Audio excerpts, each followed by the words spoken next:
Hello and howdy everyone, and welcome to the Overwatch World Cup Irish team tryouts. My name is Crumble. I'll be joined here today by Thimble Dork, and it's great to be here with you all today. Yeah, good morning. To me, anyway, I'm over here on the West Coast, so it's bright and early over here. But good evening, I suppose, to you and to our folks who are finishing up their tryouts today. We got day 2 yesterday. I was on for the first block as well, and it was insanely fun. Some crazy cool, crazy close games. My cat agrees with me. And we've just got more action ahead of us today. 2 more blocks, 6 maps a block as best as we can fit it anyways. If things are going a little long, then we're going to be going a little long. And like I said, it was so contentious and just tons of fun yesterday.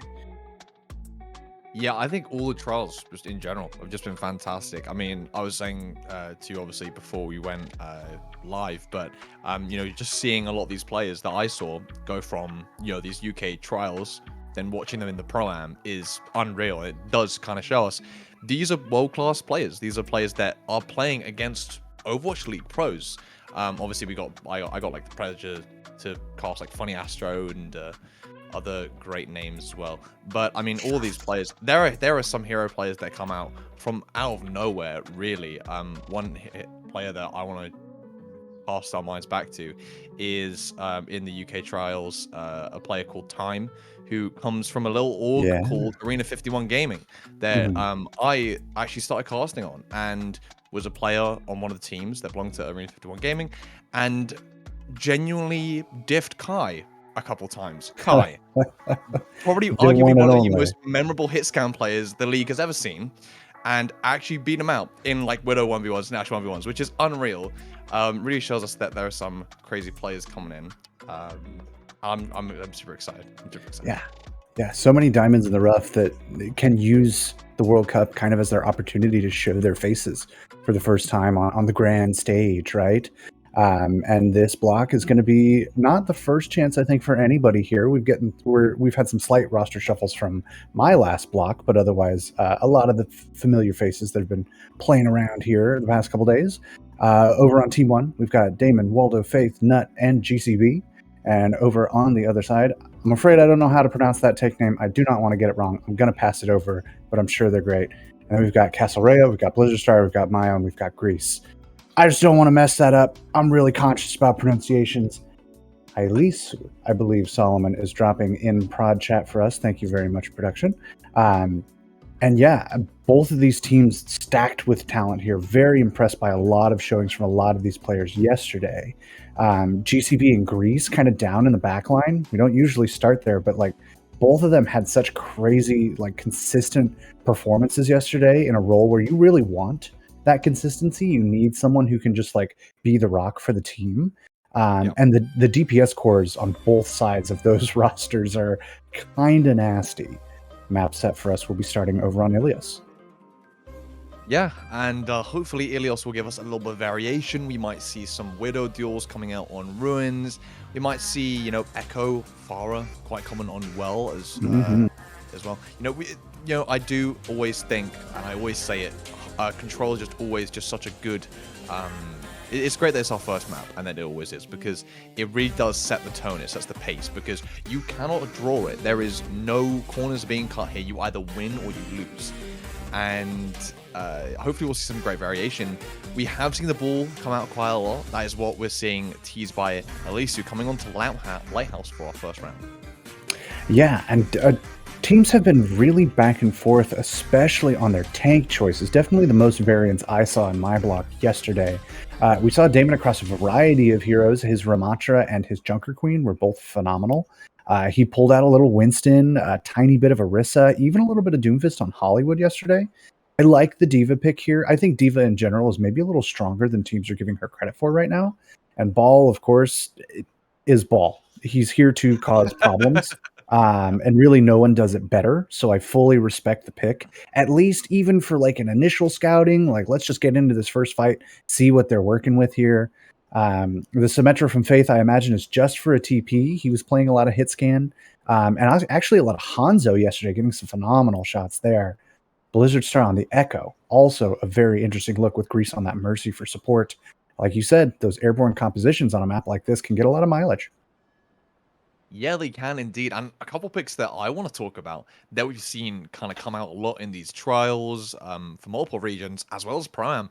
We're seeing the Honor being played instead of the Kiriko much more frequently than we were, maybe a month or two ago. Because I think people in this current meta, we're seeing a lot of split compositions with the Ball, the Tracer, flying heroes, maybe a pocketed Hanzo or Ash on the side. And Ana kind of, if you will have the good mechanics and you're not scared to be maybe pressured out by a Tracer net every now and then, I feel like Ana's a fantastic pick. She can enable those engages, especially in a composition, like you said, with D.Va. D.Va is very strong, but she can struggle to get the foot in the door in the dive. You know, she doesn't have that easy, quick, one-button engage like Monkey does.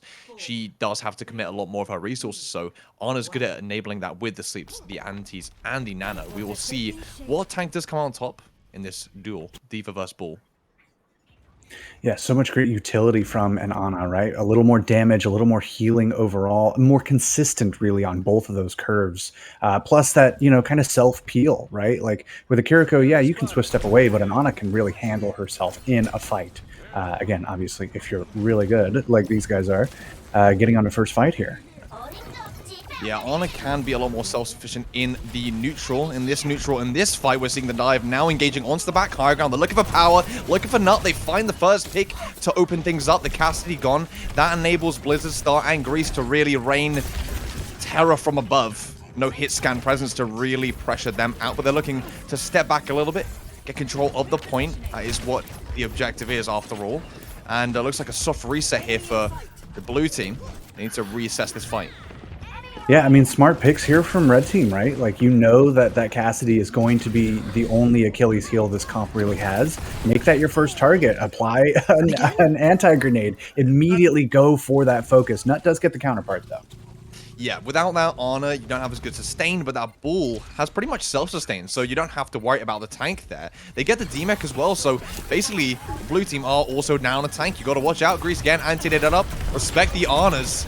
Getting so low, not able to find the follow-up is that Echo, and Elisa is still on that Bull, consistently pumping out the damage, displacing the enemy team, allowing the space to be created for Blizzard Star. Oh, the Valk utilized, but gets caught out. Faith, it happens to the best of us, don't worry about it. But yeah, the point flip does come in the favor of the blue team. Hey, his team won the fight. It's fine.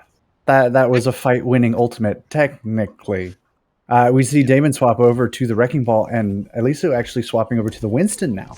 Not decide. I assumed he was going to wait until he got his first minefield, but opting instead to just go for a more concerted dive, maybe a little more coordination with his team. Whereas Damon maybe feels that the team needs a little more disruption to get some space. Power also swapping to the Sombra.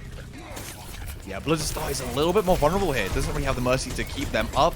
Nano applied onto Demon on that Bull, looking for the slam, looking for the backline. Isn't really able to find it. Great kite here from the red team. Copy comes through. It's going to be counteracted by that beat. They're not allowing these aggressive ultimates from the red team to really find the space, but they will find the space on point. You've got to watch out for the Nano Monkey. Mio does fall, though. To trade on the support lines, one with an Ana, one with a Lucio, both needing to really stay alive in order to keep these fights going. How does find Blizzard Star on that Echo? The picks do seem to be rolling through. That Ana falling early in the fight has served its purpose for the blue team as they find the flip and get a nice, much cleaner fight win than before. I love this little 1v1. The Lucio Sombra, like, I'm going to boop you. Oh, well, I'm going to throw a translocator. Well, I'm going to hit you. Well, I have a hacked health pack. Just the constant utility shuffle there between Grease and Power. Phenomenal stuff. Blue team taking control. We have about 3 ultimates online for them. Red team probably looking for a bit of an eco push these next couple fights. They have a good amount of percentage. They have a little time before they really need to worry about recapping the point. Hopefully they can build up towards that nano boost, that EMP, and come back in guns blazing. Look at that target focus. The hack comes through. The dive is there. Mines placed down onto the point. And Grease and Mayo falling so damn early in these fights. I feel like we're just seeing time and time again, especially Mio just getting caught out so early. It's just really detrimental for Team 2 here, as we're looking to approach Lost Fight territory. I mean, I think that just speaks to the target focus over on Team One, right? You know that you want to get that backline down. You need them out of this fight to really hamstring the sort of composition and the sort of style that Blue Team is trying to play. And I think that's just a good sign of like knowing your win conditions and talking that out with each other, either like in game or just in VOD review, what have you. And an early pick here starting off this fight. Red Team needed that badly. Yeah, the EMP comes out and only really found Blizzard Star, not really the target you want. Belly gets out of that. That dive there, not falling, and now it's reversed here. So we see Maya was falling so early, and now it's going to be Nut on the other side. They don't have that sustain.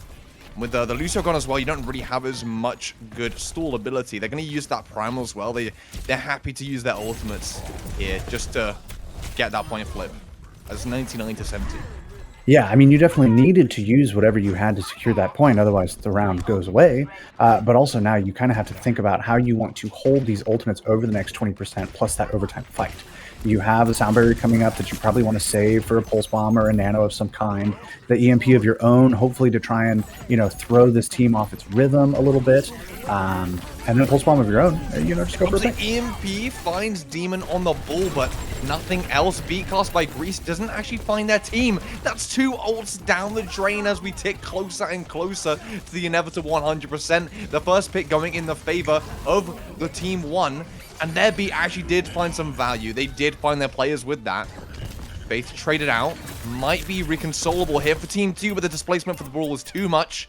Knuckling out some delicious kills there. And yeah, first round going to Team 1. Yeah, I mean, the old wisdom applies, right? If you're going to ult, you want to ult as late as possible. You're going to get a little more value that way, if you can.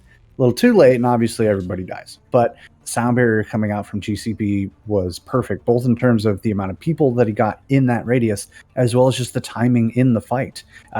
Red Team was really trying to force the issue, build up a position where they could just hold on to point and clean up before it really became a fight on the point. But Blue Team were just able to kind of back up real quick, take that very quick, like micro disengage, get their ults out, and re-aggress perfectly. So really good coordination there from them as we finish up on Lighthouse, heading towards Ruins this time. We were seeing some Widow yesterday. Doesn't look like we're going to be getting any today, but I think that's all right. Well, we do have a little bit of a saucy pick coming in here. We do have the Junk Coin from Demon. I'd definitely say, you know, accompanying that with that Diva, an underrated pick, I'd say. You know, Jotes is something to be still scared of. Yes, it did dominate in the in the second beta, I believe, but it's still there. And I'm gonna get Caster Cursed, unfortunately, as Demon looks to switch on to the Ramatra. This is the kind of composition, the Broady composition we've been seeing a lot in the Pro-Am with that Hanzo, which can just find so much down burst damage, really shut down tanks easily. But, you know, Elisu will be able to counteract that with the ball, just kind of be moving around constantly and try avoiding those terrifying arrows from Power. Yeah, and Power's been having a great couple games as well, in blocks at least that I've cast him on. The May Ramatra as well, you see a lot of this on like Oasis University, Nepal Village, like areas where the point, you really need to close off the point with whatever utility you can bring to bear. This composition tends to do very, very well. But as you said, Elisu with the ball is really going to try and break that up and kind of be this disruptive force, and look at him go. Yeah, has to force out the nade from Not so early. Now they're not able to use that utility. They're trading these cooldowns. Elusive does fall low. Might be a fast tank, but Power's still gonna land those arrows. Falling solo has to utilize the Mega. Mayo fall in this fight as well. May and the Hanzo, so much damage, so much utility available. And so much brawliness. You can see the Team 2 are struggling to even get onto point because they cannot take that close range fight. Gotta be scared of Demon and that Nemesis form, as it looks like point goes in control of Team 1, and it's kind of a sloppy disengagement here for Team 2. Yeah, just trying to find their way out of this fight, right? Either you're going to die, or maybe you're just going to get a pick and go right back in. Yeah, they catch Not off guard, and just like you said before, kind of in reverse now. Now it's Team 2 who did a great early disengage, re-engaging onto that Honor. Now with Star utilizing that hack, early pulse bomb coming out from Dublin, they're going to be catching out the Ramatra nice and early. They get the point control, and now it's all about here, them spacing out the side of Team 1 and really taking these angles on this broad composition. I don't know if it was intentional or not, but red team backing up, I think just kind of was maybe a bit of a fake, like let's make it look like we're kind of on the run, and then blue team just slightly overextended and they turn around and got punished. So a nice early swap there, and an EMP as well comes out and only gets 2. Yeah, the beat does come out, and it's great at counteracting the EMP, but not before power can fall. She's out of this fight. They have this annihilation if they so please. They gotta look to be careful, though. Alisu taking this nice high ground position, can see everything that's going on, nice scouting. Has the mines as well, so we'll be able to split off Team 1 if they so desire. Yeah, really just got to look for a good spot here, both to jump in and to potentially use the ultimate. Maybe you save it just for the point itself, but it is a good way to, like you said, split up the team. But yeah, it looks like we're going for point control here. Yeah, and those mines split off Alisu on that low ground. Not found by Mayo. Not Mayo. Yeah, we're not making a sandwich here. Not fools early in this fight. And you can see the point presence is great from the brawl, but the angles, they're looking around everywhere. Because that red team, they just have such good sustain, such good poke with the ball and the tracer. Beat coming out from Greece as well for that sustain. They still have the nano boost if they want to use it as well as last fight territory. Wait, look at the whole bank from Team 1. They have nothing. Yeah, I mean, you use so much there, and you get a couple picks, but you're never able to pin red team down, right? You can never find that consistent engage that this composition really thrives in. So you see Demon swapping off of the Ramattra back to the Junker Queen, kind of his bread and butter, a good way to start controlling this more disruptive comp, you know, throwing Gracie around, swinging Carnage about, power with the hack is going to go down. And that, again, has been such a focus target for Team 2.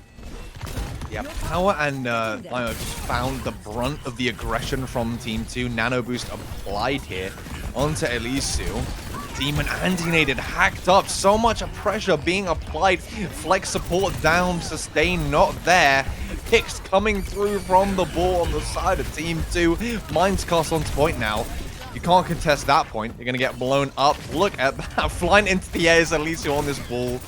So much space, so much presence on this tank roll. An undeniable star of the show here as we see our rounds evening out here on Idios. Yeah, I mean, such a great concerted effort to make that composition work on Ruins as it did for Red Team, right? There was so much target focus. You can see Power going down early in so many of those fights, or Mayo as well sometimes, just like knowing like, okay, we can get the Ana here. We can get the Tracer here. Let's just go for that one pick and then really kick things off. And they were doing that phenomenally well. The adaptations coming in from Team 1, you know, you're giving it a shot. You're trying to see if that Hanzo can work, if the Ramattra is going to be the solution for the Wrecking Ball. I think he's just a little too squirrely, and Ramattra doesn't have enough to like stop, like actually physically stop a Wrecking Ball, like the micro hook from a Junker Queen or a Fortify from an Orisa. You know, I think you need a little bit more of that when you're dealing with that sort of composition. So I imagine the Junker Queen will be a sticking point here as we get to well, especially because Gracie will pull people into the hole just as well as a Roadhog hook can. Yeah, I mean, hey, look, like I said before, I think that Junker Queen is actually really good at counteracting the ball compositions. Like you said, she's got that Gracie. If she wants to use it, we're going to actually be seeing Demon on the Monkey going for a kind of classic look, that classic Overwatch 2 Monkey Kiriko Lucio. We have that good sustain there from the Lucio and Kiriko, and that we have that quick engagement available.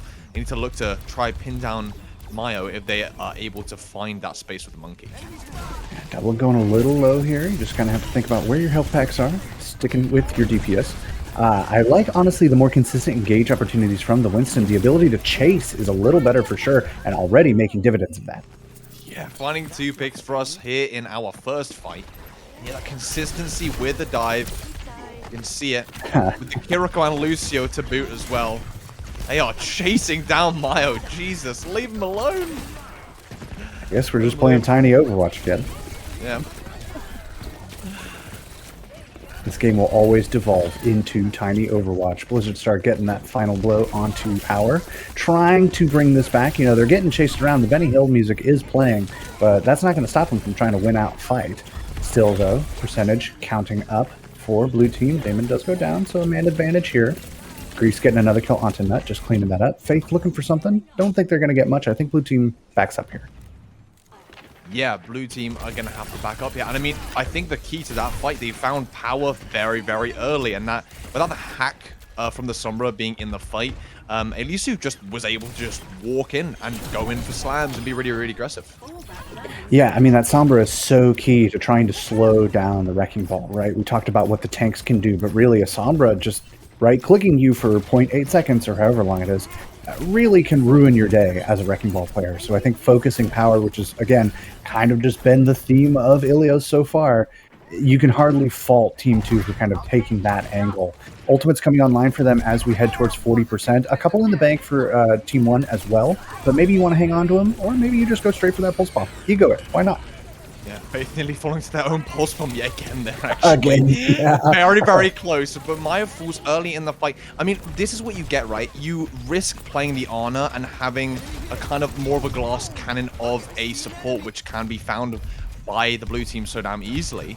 Faith can also be flying Dublin there. First a differential set. Falling low is Blizzard Star, but utilizing the copy. Really nice use of the copy there.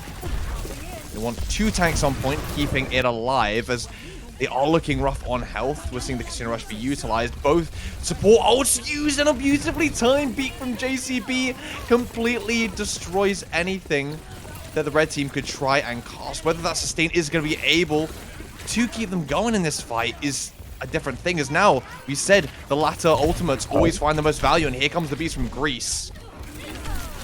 Yeah, phenomenal value out of that ultimate. Blizzard Star has also just been cleaning up this fight, opening with that Winston duplication, coming straight out of it and immediately pulling kills. Mayo, Grandma shuffling back into the fight halfway through, gets a kill there. The hack on a Blizzard Star isn't going to do much, and that's just the round, and that's just Ilios. Yeah. No, I mean, the timing of that fight win, you actually see the Wrecking Ball over in the pagoda, not quite able to touch in time.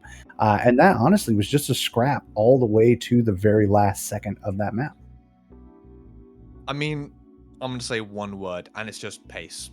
Pace of play, just from the team two, was just too much. That's what you get with the ball. You know, we saw in previous patches when ball wasn't as strong. I mean, the shield health change definitely helped ball a little bit. You could say that. You know, before that, Bull was a fast-paced hero, but he needed to go get those health packs, really. And so there was a lot more downtime. Bull has basically no downtime anymore because of just now Ana shifting into the meta. That's long-range shields for the Bull to be kept up. He has the shield health now, obviously, which just gives him another 150 health that he doesn't have to worry about pretty much, that he can duck around a corner for a second and then he has that health back. So he has a lot more sustain, a lot more, just like I said, he doesn't have as much downtime anymore. So he's able to play a lot faster and be in the fight very, very often. Whereas that monkey, you got to be careful about just being burst down. All you have is that jump. Moving on to Esperanza, an open map where possibly Team 2 can utilize that ball to even possibly a further degree than Ilios. Honestly, yeah. I mean, Push, I think, has been one of the best game modes for Wrecking Ball since its release. It's the lines of play and engagement are so porous. You can so easily transfer between all of them as we take a look at whatever's for dinner, I suppose. That Cleaver could use some work. That's a pretty notable chip. Yeah. Maybe we need to give that Cleaver to Team 1. I think they need a bit of assistance. Yeah. Can we pass that back to the Texture team, actually? Thank you. Some great just background shots from the observers. We love these guys as we are waiting for teams to get froggy and let us know they are ready to start this match. Yeah, you know what else is a really common pick on this map is Jotes, actually, believe it or not. That's one I've personally have seen come out quite a lot, because in maps where you have a lot of open spaces, I mean, comps that are able to just kind of live and sustain are also quite good. That can kind of just say, we're not going to take your burst damage, we're just going to kind of walk past you and just kill your backline.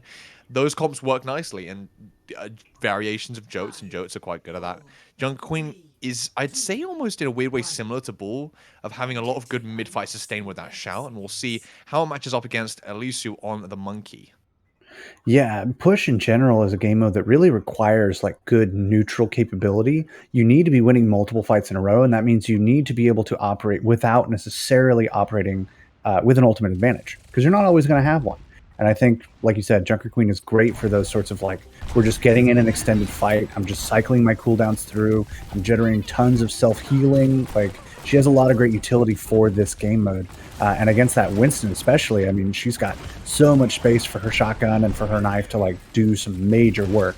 Power as well. We're looking to make some shots here happen. Yeah. Two different playstyles of Cassidy. You got a Cassidy playing with a dive composition, a Cassidy playing with a brawl composition with that Junk Queen, which will come out on top. And so far, this Junk Queen and the Cassidy is on that front line, holding the corner, applying so much pressure onto Elysiu. But look at Mayo's ult charge. They are damaging up Elysiu and charging up that Nano at an unbelievable rate. Nano is nearly online. Elysiu falling low, but just holding that corner. I think this is actually the game plan here. They're looking to just charge up the Nano, and it's already available to look for the engage now as Blizzstar on that off angle. Anthony does apply, and Mayo getting a great sleep there. Beautifully placed on the Nano to clean it all up. Really smart plays here by Team 2 to just wait out the brawl, charge up that Nano, and then go in guns a-blazing. Let him know, King. You were in that bag of twinnings. Man, Elysiu getting that opening exactly as you said, right? Like, it takes a minute 15 or so to get that kind of strategy going, but when you build a nano boost that fast, you might as well use the dang thing.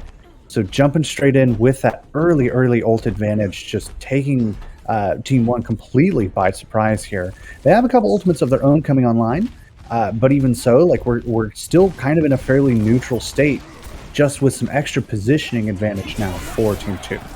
Rampage coming out onto point. They don't have a Kiriko, so no Suzu can bail them out. This one is too full on the back of that Rampage. Pow's being pressured out very heavily by Elysiu and that Tracer. Finally, the Junk Queen finds some value, and I definitely think in that neutral fight, the brawl of that Junk Queen does come out on top against the Monkey. Yeah, seeing Faith on the Tracer here. Yesterday, we saw Cynics largely handle that role for that block. And he was doing phenomenally, but it's good to see that Faith has this in his pocket as well. He's been popping off, getting some great Tracer tech. That little around-the-corner punch was beautiful. And now just kind of fishing for picks here. Not that he really needs to. It looks like Demon's got that handled. That is a I bad tell a lie. I did the first fight, and Faith, oh, call me George Michael, because I have faith. Three-man pulse bomb coming out. Detrimental here as well, because we saw some early momentum build up by Team 2, and it swings right back around. Yeah, Faith heard me talking. Said, no, I'm not just cool. I'm not just hanging out. I'm actually going to go just dunk a pulse bomb directly into the backline. And ew is a great response from Demon, as they actually don't quite secure the checkpoint there. It looks like 0.22 the meterage left to secure that forward spawn, so a little unlucky for them. But Dublin getting that opening pick onto Faith means that blue team just has to back up. Demon actually kind of caught out, looking for something here, but it's gonna get a little chin music there from the pulse bomb. Find some damage onto Demon early in that fight. Not able to follow up on it though. We're seeing Mayo getting caught out, and it's a trade here. Lucio differential have been set. They have the beat for the sustain if they want it. It comes through. They want to use these ultimates so desperately. They want that lead. They really want to just get a nice clean fight win, get the checkpoint that they have rightfully earned. But at what cost? 4 ultimates utilized. Is it worth it? Right. I mean, I think you get the forward spawns here. You have the opportunity to like establish a bit of a beachhead at this checkpoint, but that was expensive. And blue team, if they want, they could initiate right away with sound barrier or have that advantage in a long fight. The Deadeye is a great zoning tool if it isn't getting picks on its own. And then the Rampage coming up, we already saw from Damon, the first one that he used was actually pretty phenomenal. Immediately resulted in 2 picks. So let's see what we get. A beautifully placed beat disables that nano that was set onto Elysiu, but they're trying to claim space on the back end on that defensive position, and the point is still progressing. We are seeing picks come through as the back of the, they left their backs unprotected, and then, Team 2 just go right around and utilize that, finding some nice damage. I mean, Demon is still in this fight, brawling out. You can see how scared Elysiu is of that Junker Queen. And it's so interesting, too, how Demon often seems to be, like, you expect the tank, like, in the front line, first to die, but the way that he's playing it is very, like, I'm just going to chase you. You guys are going to go after my backline or my DPS, that's fine. I'm going to be shooting you in the back the entire time, which is just a very interesting approach, I think, from Red Team. Speaking of back, they committed so damn much to that honor using the Rampage, but Blizzstar is going to be hopefully evening things out here with a Pulse Bomb, not the only Tracer in the lobby. Thank you very much. There's going to be Cassidy damage going flying back and forth, and it's a Lucio brawl on point. No It fight. is Grease versus GCB, and Grease is terrified, scared, has to back off. Demon now on this Diva, looking to have a bit more front-facing damage to disable that monkey. You know, if we asked him about it, I'm sure he'd say, well, it was important to me to go back and taxi my team. You just gave up an honorable Lucio 1v1 on the bot. Are you Gator Overwatch? Are you afraid of the Chadi? Like, my guy, get back there and fight. Oh Even so, a new fight, a new day. I suppose we'll maybe get another chance later. Oh, I do very much hope so. At least you're falling very, very low in this fight. It's definitely going to have to be forced to use that primal nice and early to displace it. But the Nano comes out first. A nicely placed boot by GCB. Cuts off that Nano damage early, but now power has been split off. The Nano, the primal, is just too much force early. Consistent damage from the Cassidy is no longer available. 2 down. It's a 3v5 situation, and it looks like Team 1 are going to have to come back with something else. Because, I mean, they're just holding very well here and sustaining well around this checkpoint area, Team 2. Yeah, and I think Team 1 was trying to maybe be a little economical with ults. You don't want to use everything. You have a few tools coming up. Let's just drop a couple. Or really just the Kitsune Rush. Let's see what we can just do with that. But right now, you're at a deficit. You know, you're at a 26-meter deficit. I think it's time to start using your ults. And a beat comes through from Grease. And it is a mirror beat here. It's with this GCB used that one earlier. Pulse Bomb trades coming through. Mayo falling yet again. The Ana so pressured out here. You really got to feel bad for the Ana players right now. And actually the sustaining gauge, I feel like having that Ana, just having Mayo up in that fight, the sustain is better. Just more burst healing than that Kiriko, and they get the fight win. Demon now on the monkey. Playing a bit of mystery heroes for us. Yeah, Nut actually agreeing with you, swapping over to that Ana, feeling that the extra throughput is maybe a little more important than the Kiriko utility. Just a little fun factoid for you. We've probably had, or not probably, we have had 9 Pulse Bomb kills in the last like 3.5, 4 minutes. It's been pretty crazy coming out from both of these tracers here, really putting on a masterclass for us. And I can't wait to see the next set of Pulse Bombs. But for now, it's Dublin versus Power, the Cassidy versus Cassidy. Dublin gets now, but look at that damage coming through the target focus from Team 1. So damn proficient. Power, she has the High Noon if she wants to use it. But with Nut falling early, you don't have anything to keep you up. The backline is dead, frankly, in the water. And Blizzard Star coming through on that Tracer. Just the synergy with that monkey. I feel like Elysia and Blizzard Star definitely are the backbone of this team so far. Yeah, and the snowball is just getting bigger and bigger, right? Passing a 50-meter advantage on the push here for Team 2. Elysia doing phenomenally. His last couple primals have been great. His neutral fights and bubble dancing has also been really nice. Dublin and Blizzard Star pretty much consistently winning out their 1v1s. There's 10 and 11 for the Pulse Bombs. They use the beat as well. The snowball is just insurmountable here. These Anas, I mean, these Tracers. I mean, hey, like Faith didn't find it. It was a last-ditch effort. I mean, it's a Hail Mary here at the moment for Team 1. High Noon coming out. They have the Nano on Demon. They have the faster respawns. They might be able to turn the tides here. But how effectively, even if they win this fight, I mean, even if they win this fight, like, you have to win how many? 8 or 9 fights to even think about getting a lead.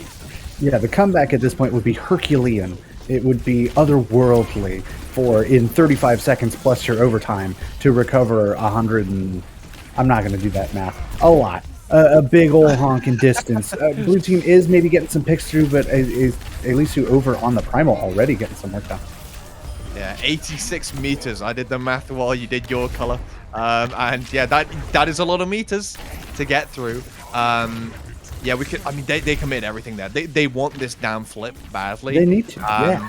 They don't even have fast respawn. Like, they don't even have that checkpoint enabled. So, like, the bot stops at that checkpoint. So that, like, disables their push for, like, 10 seconds. Exactly. Yeah, you need to have a fight probably right about here in midfield, maybe just a little past it. You probably have another fight at the checkpoint. You then capture it, and by then, they're pretty much getting back already into that initial streets phase after the checkpoint. You're looking at minimum 4 fights, really, to start making actual progress. and that is a big ask. Though the field is pretty neutral here in terms of ultimates. Let's see what Faith can do with that pulse bomb as Damon goes low. Nade and the follow-up! No way! Not finds an early anti-nade. A nutty one indeed. And they find the pick very early. You know, they need a miracle here, Team 1. And I don't know about you, but I have faith. Who did find a nice pick in that pulse bomb early on. But with GCB falling, Nut has the nano. The backline still possibly able to find some value. Faith has that nano boost applied onto them. Look at that pressure. Now Demon on the ball. It's all last-ditch effort. It's, you know, it's ride or die here for Team 1. Yeah, this is literally fight until you fall. Fight until it is done. Because you have no other options. You need to use everything. You need to push as far forward as you can. But you can see Power already just kind of force back. Alisu already going towards the bot. And what's he even going to be able to do here? Oh, no. That's so unfortunate. Not found the sleep as Power casted a magnetic grenade and woke up the nanoed monkey. It's just Demon here and the Tracer. Spin to win ain't gonna work. May work in your ranked games, but not here. Thank you very much. As we see Team 2 finding Esperanza. Yeah, and we were talking about those 4 fights, right? To their credit, Team 1 got a couple of those. They made it all the way over to, I forgot about the googly eyes. They made it all the way over to the bot, but as I said, with that checkpoint happening, that gives you so much time to get back into the fight and just apply some pressure. That nasty, nasty pulse bomb there. I think we ended that series with 13 or 14 total pulse bomb kills. So Team Ireland in some good hands on the Tracer play. I need some coaching from these Tracers. They're terrifying me. I mean, I think it's great to see, right? Because even though, you know, Team 1, they don't find the win, we still saw some incredible plays, which is just what you want to see. I mean, from Faith in particular on the Tracer, ridiculous pulse bombs as we saw, and very, very consistently played. And it's just great to see synergy being built between these players already. You know, especially on the side of Team 2, I feel like we saw Blizzard Star and Alisu just like so in sync on that monkey and Tracer, finding the backline constantly. You know, especially when not switch. I mean, look, the Ana does help enable the monkey, but when you switch onto the Ana, you're going to be pressured out more by that monkey and Tracer, and that's exactly what we saw. And again, one team just outpacing the other is essentially what we've seen so far. It's just about that speed, essentially. Yeah, it's so interesting that this is the series where the thing that really matters is how hard you put your foot on the gas, because that has kind of been the like integral factor in the success of these compositions, right? It's just like, okay, we're going to play ball and we're just not going to let up. We're not going to let you rest. We are going to apply insane target focus on just 1 or 2 people, just the people we know we can get to always operate at an advantage and always keep you on the back foot. In maybe higher level play, I mean, sometimes, often even in higher level play, that can really work. But sometimes that's something where you can kind of overdo it and suddenly get caught out. And that has not been happening quite yet so far. It's been working very well on our first 2 maps. Yeah, it's been all about the dive. On Blizzard World, we might see a little bit of variation. You know, plenty of teams like to run a little bit more pokier compositions, utilizing the Sigma, the Diva, a little bit more. We might see some Ryan come out. You know, it would be nice. We definitely have some Ryan set for us in Antarctic Peninsula later in the series. I'm hoping to see a bit of Sigma, honestly. You know, I think, I mean, if we look at the stats, right, Sigma has the highest win rate in GM+. So clearly a tank that can find a lot of value in terms of getting kills, winning fights with the cooldowns, with the rock. I mean, Flux still definitely being one of the strongest ultimates in the game in terms of just raw displacement and damage. And it looks like, I believe we're actually coming out pretty damn early here, and we're going to see more of the dive compositions. Yeah, I mean, this defense makes a lot of sense here for Team 1, right? It's a lot of what they've already kind of shown us. We saw first on Ilios Runes. The Ramatra may just set up kind of a bunker and say, sure, dude, come on over here. We're just going to zone you out and poke you insanely hard. Power on the Sojourn as well. Something we did see a bit of yesterday. It was honestly pretty good. But Dublin and Blizzard Star are definitely going to make sure his work is cut out for him. Yeah, they do have those heroes just warmed up a little bit better. Blizzard Star showed us great synergy, as I said, with Alisu. setting up on that back high ground, forcing the defense into a very open area where they can now engage, utilize that space, really forcing the backline to kite back as far as humanly possible. But with that space that they created, they kind of left their backline in shambles as Mayo now falls very, very early in the fight.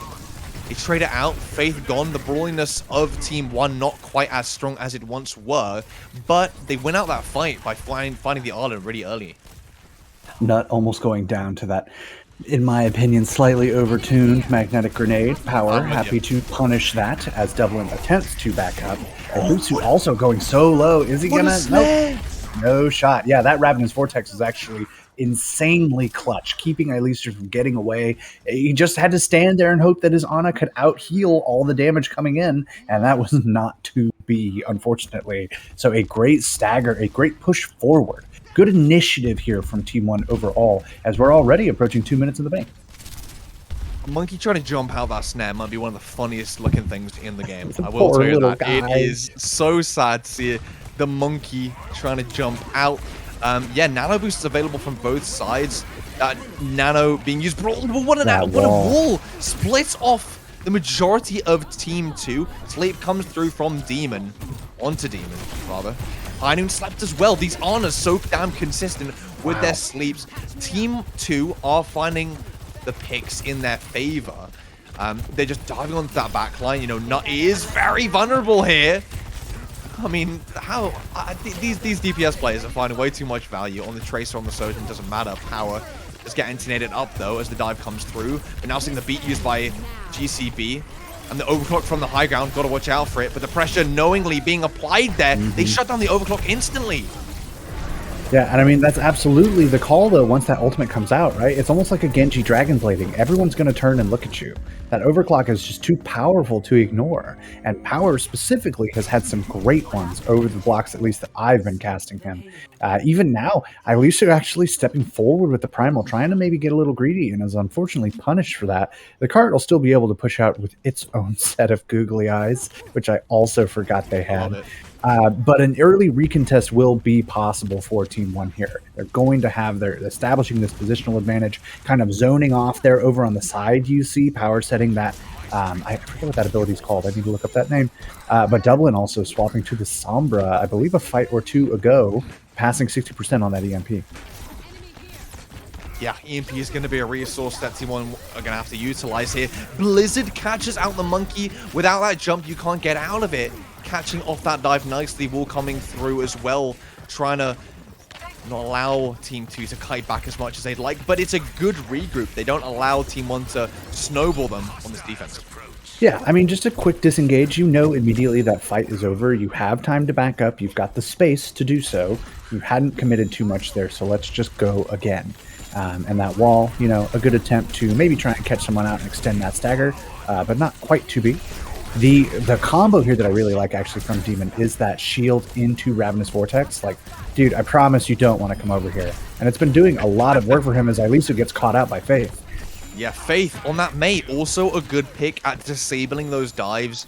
The left click able to slow down the targets, not completely stop them in their tracks like an Overwatch 1, but still very good at disabling those dives. Good ult bank here for Team 1 on the defense. Coming into this next fight, 2 minutes on the board. Yeah, I mean, so back and forth here, but Team 1 establishing themselves pretty well. They have a good spot here for the cart to be at, but this EMP is going to try and crack it open. GCB! Oh, no way! Managed to click back right before the EMP and then casts the beat. That's unreal. Nano boost applied onto Power on that Sojourn.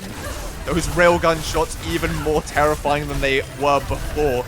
Blizzard Star doesn't find much value with the copy, but does find a lot of pressure onto Demon, who falls. And now, with the tank gone, you're not a brawl comp anymore. You're just a couple of fish sitting in a barrel waiting to get destroyed by that spear.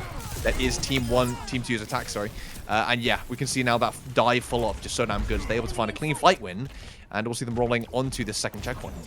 Yeah, pulling through despite GCB, just like speed boosting as hard as he could away from that Sombra. He knew the EMP was coming, just got out of LOS to be able to use that beat. Didn't seem to matter. Demon, I think, like got a little too much dip on his chip with that annihilation, just kind of got caught out, especially with that duplicate coming through. And unfortunately, it happens again as Ilisu takes him down with help from that focusing beam here from Blizzard Star. Yeah, it is unfortunate indeed. They're now snowballing as they have before. Just seeing the consistency of these engages. We're actually going to see... I mean, look at this snowball, right? You think, okay, Ilisu has to disengage here, taking a lot of damage. And they go, no, we're just going to use that primal. We just want to use it just to get an exit pick, just so we can keep snowballing and have the man advantage. Just to send a message, just to buy a little extra time for that cart to get around this corner. And they still have 3 ultimates online, right? This EMP could still set up another great engage. Sure, there's an overclock, but you can probably just sound barrier away from that. And the Blizzard, maybe the Nano Boost could help with that as well. So answers really to every problem on the board right now. Yeah. Oh my god, at least you cannot catch a break. Slept, frozen, not able to get value with that Nano. Nano available for the defense as well, so we'll see hopefully Demon finding the value as they haven't really before with the Annihilation and that Nano. They find Mayo very early in the fight though, so this Nano is just for a clean fight win rather than, you know, just a fight win in general, because you catch out the Honor, you get that nice damage, and now with the Annihilation online, Team 1 looking strong. Yeah, suddenly it's kind of flipped on its head. Team 2 used a lot of ultimates there. I talked about, you know, these are the answers to all their problems, and it was slightly true, but they weren't able to follow up and make those answers stick. They were temporary solutions, and now Team 1 has all the tools they need to start establishing a beachhead again. A great just Nemesis form coming through here, punching through all this defense that Team 1 are just trying to hold on to in their own spawn, really, and forcing them all the way back, really needing to think about their approach for these next couple fights. Winning fights with barely any resources, you know, just with that Nano, just with even a Nemesis form. We're now seeing the copy being forced here. Blizzard Star utilizing that, but the cooldown's being utilized by Demon to try and block off that copy from the rest of the team, and you can already see getting forced out, and Nut finds the follow-up. Damage is through. Annihilation is ready in this last fight territory. We all know how strong that ultimate is in these overtime fights. Nearly a Nano from Mayo. 3 seconds up clock, by the way. Hardly even realized. But here's the Blizzard. Can they touch? The wall? Nasty. Yeah, no. The wall, the purple, it's just barely. The Nano comes through onto the Primal. Ilisu doesn't get much. I think the purple was still active on him, so less than 200 health, and that Annihilation is going to start ripping through Team 2. You got that Annihilation armor. You got the beat. Demon ain't falling in that fight. No siree. As they hold it on 3rd point. A good defense from Team 1. I mean, the question is, will they be able to kind of match the pace on the attack that was, you know, that we've seen Team 2 be so good at? Will they be able to, you know, I feel like we're going to see a really offensive defense coming out from Team 1 here. We'll see if they actually end up outpacing the attack. Sure, right. Yeah, I mean, we're in a trial scenario. We're in scrim rules on this block. We are not necessarily looking to, can we get past their little box of victory? This is comparative. This is experimental. This is, let's see what we can do to differentiate ourselves, or, you know, show something special about our approach to this section of the map. The coaches and the GM are all watching this and taking plenty of notes, I'm sure, on how these players approach situations under duress, specific conditions, specific places where they have fights, how they use their abilities and their ultimates and communicate together. All of that is so vital here. This is not a tournament. This is a trial.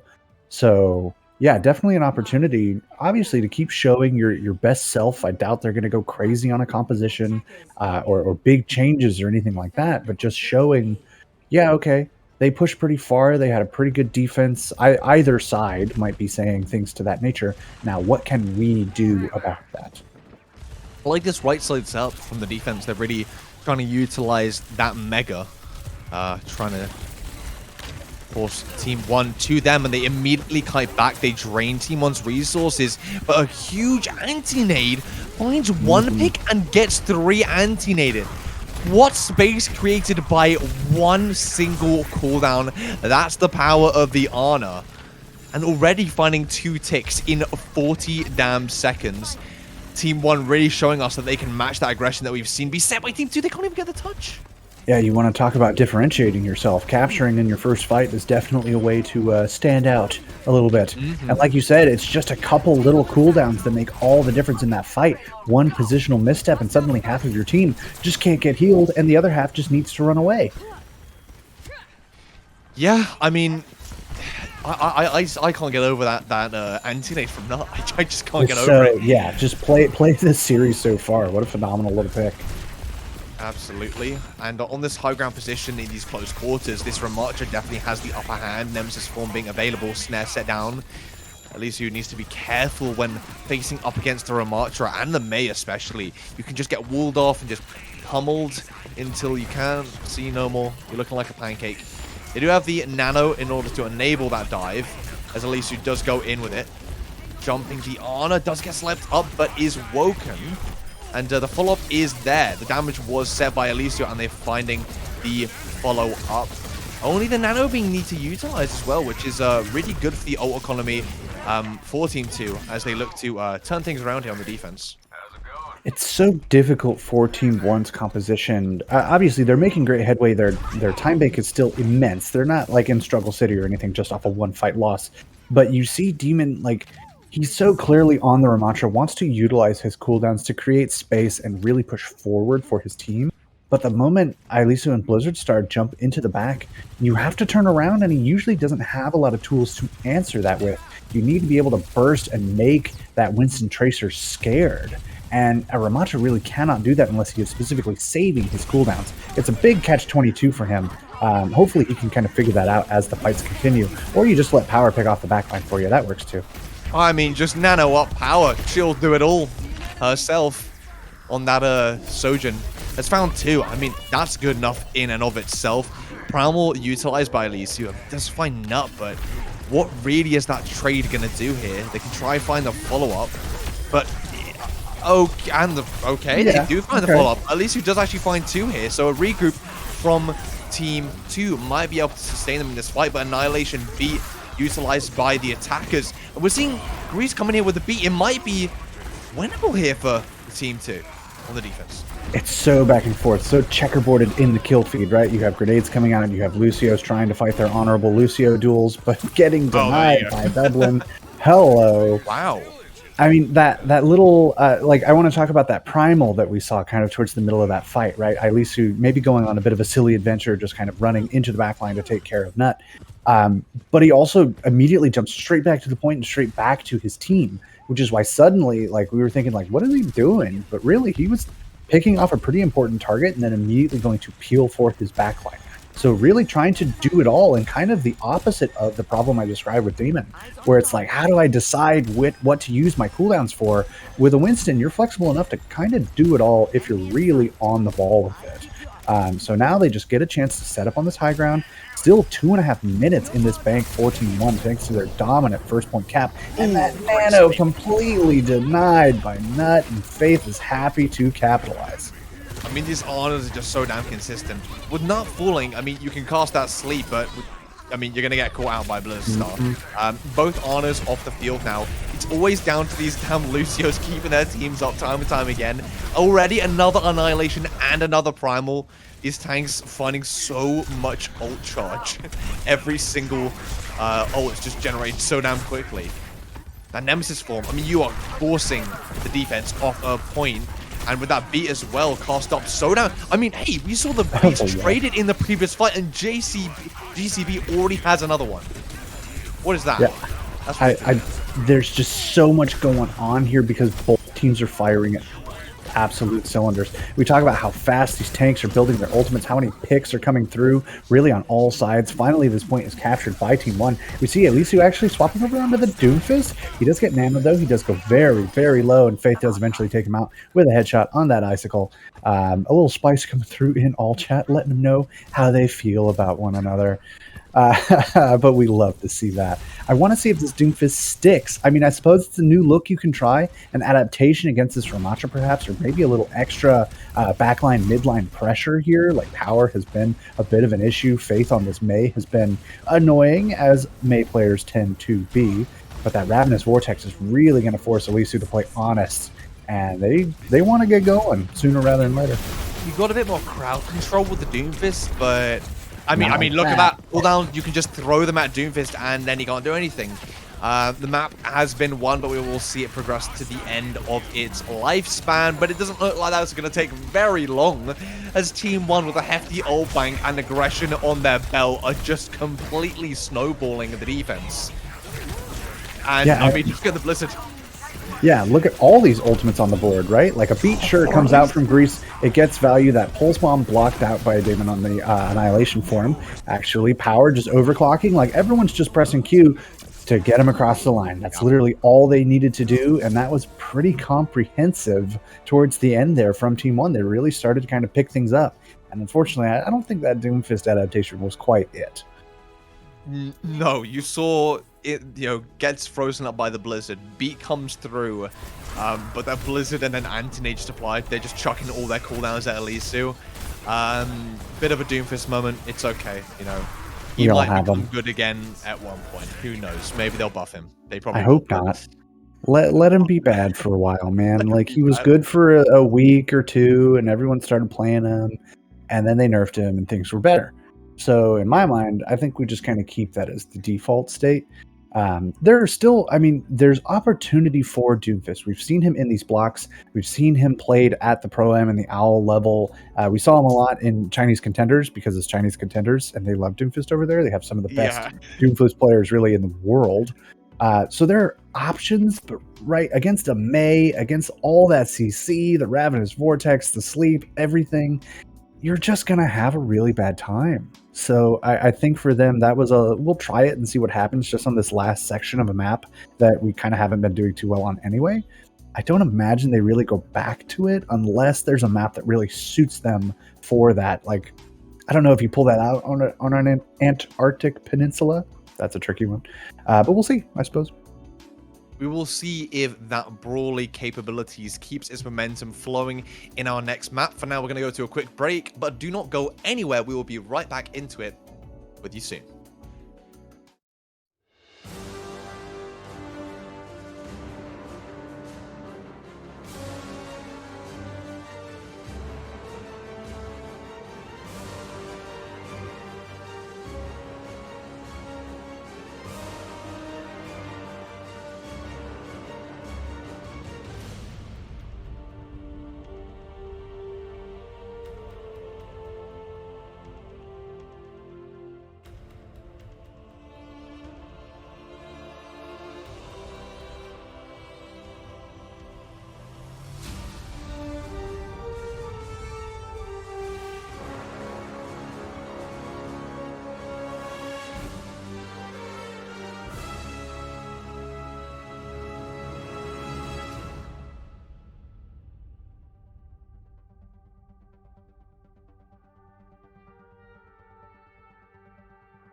Hello and howdy, welcome back. Thank you for sticking with us.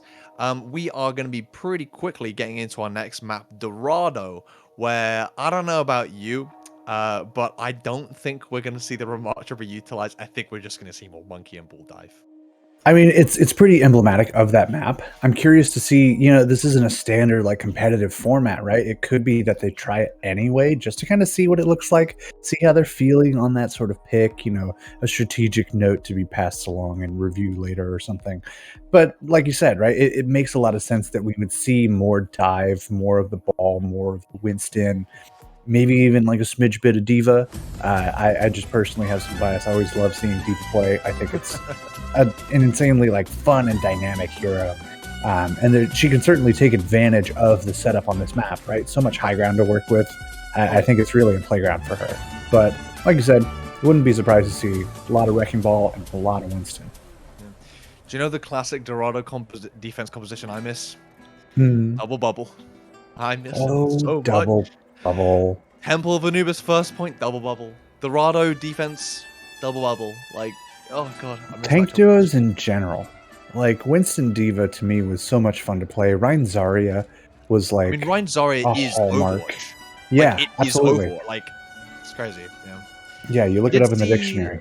I mean, we did see that brief period of time when Zarya was quite good. We did see like Reaper Zarya be quite common as like the next step of evolution towards Ryan Zarya, and like kind of still giving off that kind of tank synergy style stuff, but I don't think we're gonna see that kind of like heavy DPS tank synergy in that tanky style for a while, probably, because I don't think these dive heavy compositions are going anywhere for a while. And believe it or not, we're going to see Elysiu going for the bull. If we see Demon Doomfist, I was really hoping for Doomfist, I'm not gonna lie. But hey, Monkey's good too. And GCB on the Brig, which obviously, on that defensive position, making sure that they can't take advantage of Nut on the Ana as much as they definitely have in previous maps so far in this series. Yeah, and this is kind of the first map where you would think to see the Brig Ana come through. A place where there's a lot of like flat zones where you really just need to back up in a straight line into cover as fast as possible. Brig can really help enable that. Helps to lock down individual lanes as well. Dorado has lots of little like flanky opportunity spots that a good shield bash can really shut down.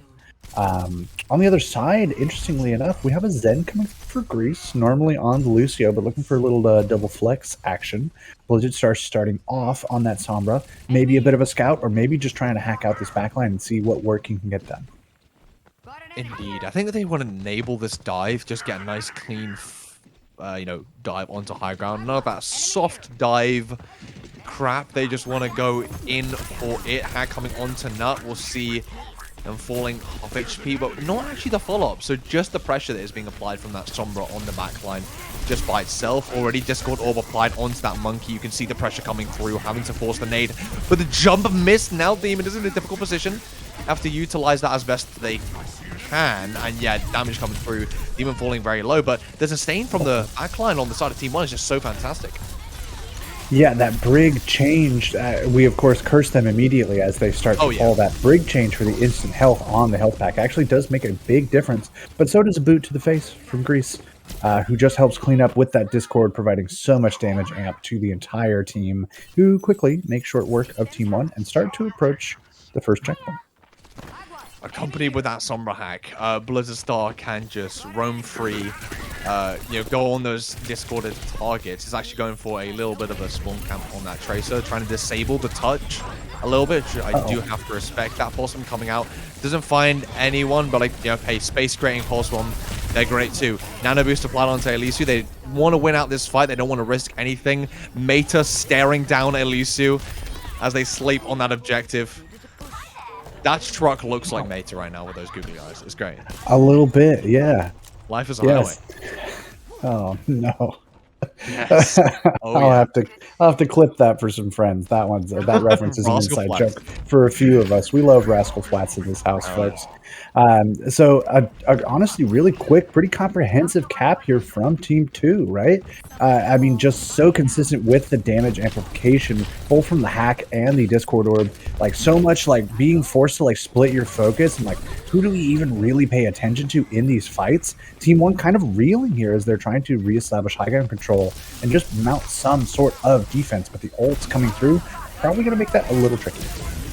Yeah, there's the commitment of that nano, but when you're diving that backline, you're leaving yours completely vulnerable. Yep. And just that synergy between the attack, it's just faster, right? We see that when the backlines are traded out, Team 2 just do it quicker. They're forced to use that primal. It might be reconcilable here, possibly, for Team 1. Yeah, I mean, the sustain is coming through nicely, but, I mean, progress is progress, and, yeah, and we're already seeing stagger picks coming through as well. So interesting there, I think, to invest the primal. I don't know if that's quite the play I would have made. Of course, I'm in plat, so who really cares? But at the same time, like, is that really the thing you want to try and commit against a Sombra who's just going to back up, hack you, and tell everybody to, like, just melt you down? Double getting work done. Damon actually does get Mayo here in the back line, and ooh, GCB, nice and low. Doesn't commit the sound barrier, doesn't get Ajax there. We'd love to see that. It's going to have to come back and try and recontest this, but it's 3 minutes in the bank here for Team 2. Reese, my man. Reese is frying up the enemy backline nicely. Forcing that primal is the pulse bomb, but at least he says, I am happy to use this primal here. I will do it without question, because they just want that snowball, and that's what we want to see with these dive compositions. I don't think we're even going to see a touch from Team 1. They just want to settle for third. Yeah, you don't even bother with that. You don't want to overextend and just feed ult charge in position for free. Set up early on this third point, probably just past this door that's about to open. See what you can get done there. You have an overclock, you have a beat for an extended fight. Probably want to save that, see if you can get it just after the EMP that I'm sure they know is coming up soon. But Mile with that nano is really going to try and open this early. I think probably going to drop it onto Elisu and see if they can just get a quick Goomba stomp onto someone. Oh, but that pulse bomb just got Dublin. Yeah, whatever he says. Themselves to be able to find Nut. You got to respect the commitment to the engage. I really like this. Greaser switching over to the Brigitte. They're looking to rotate their honor onto that high ground and really just sustain that high ground position. I think that's the right call to make. Seeing that EMP coming out here from Blizzard Star. Great stuff. Nano boost applied onto Lisu. Looking for that sustain. I mean, doesn't really find the aggressive capabilities, but definitely keeps him alive in this fight. Power being pressured out. And we've seen Power. She's been nano before, and now she's nanoed again. The overclock as well to boot.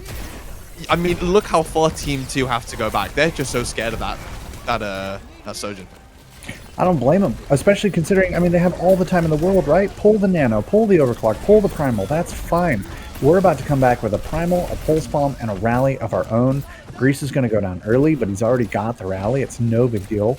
GCB just kind of backing up, saying, "Hey guys, you know, we can use stuff, we can win fights, but let's not overextend too much." Blizzard Star probably backing up for a health pack real quick as Devlin tries to start this card push again. Hat coming through onto Demon.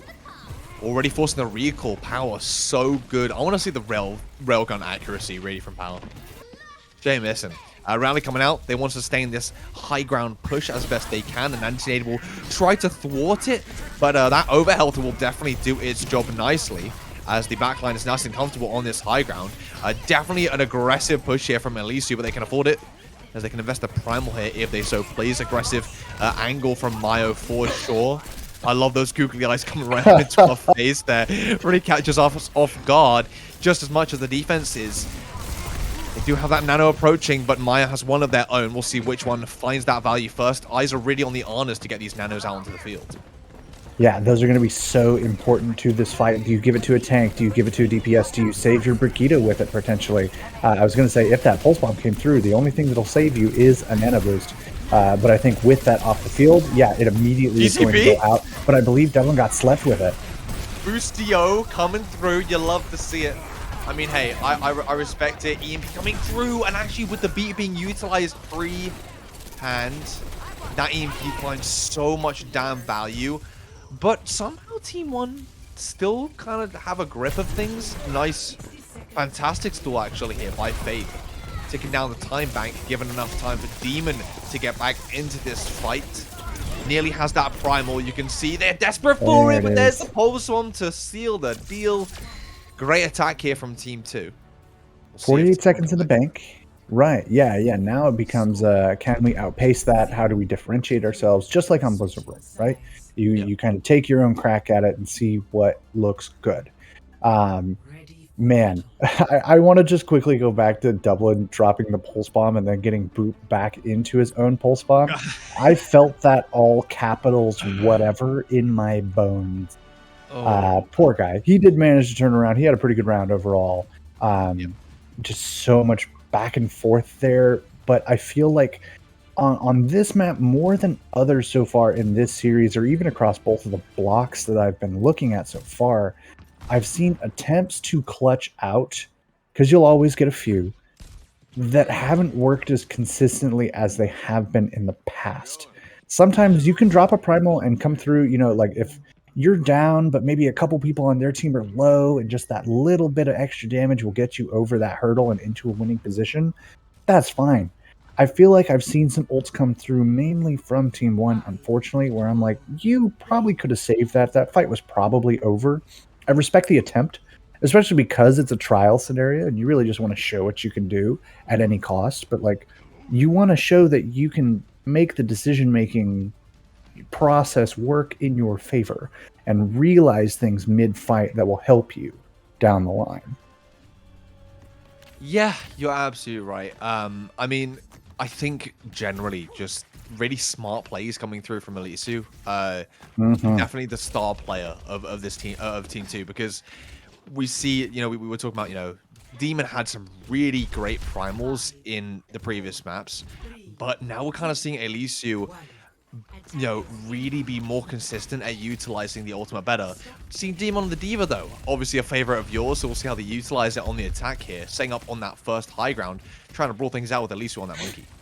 Yep, seeing what you can get done, at least forcing Elisu off that high ground until his jump comes right back off of cooldown. You see the backline swap here, actually, for both members of Team 1, GCB and Nut, opting for a longer range, more damage-heavy composition than what they had, hoping to enable, perhaps, much like the offense in our last round, enabling Damon and Faith to just make that dive as heavy as possible. You see Dublin, he knows someone's in the back. He's kind of looking around, but Power is a bit of a distraction for him, just trying to keep him on his toes as that Ana tries to get away.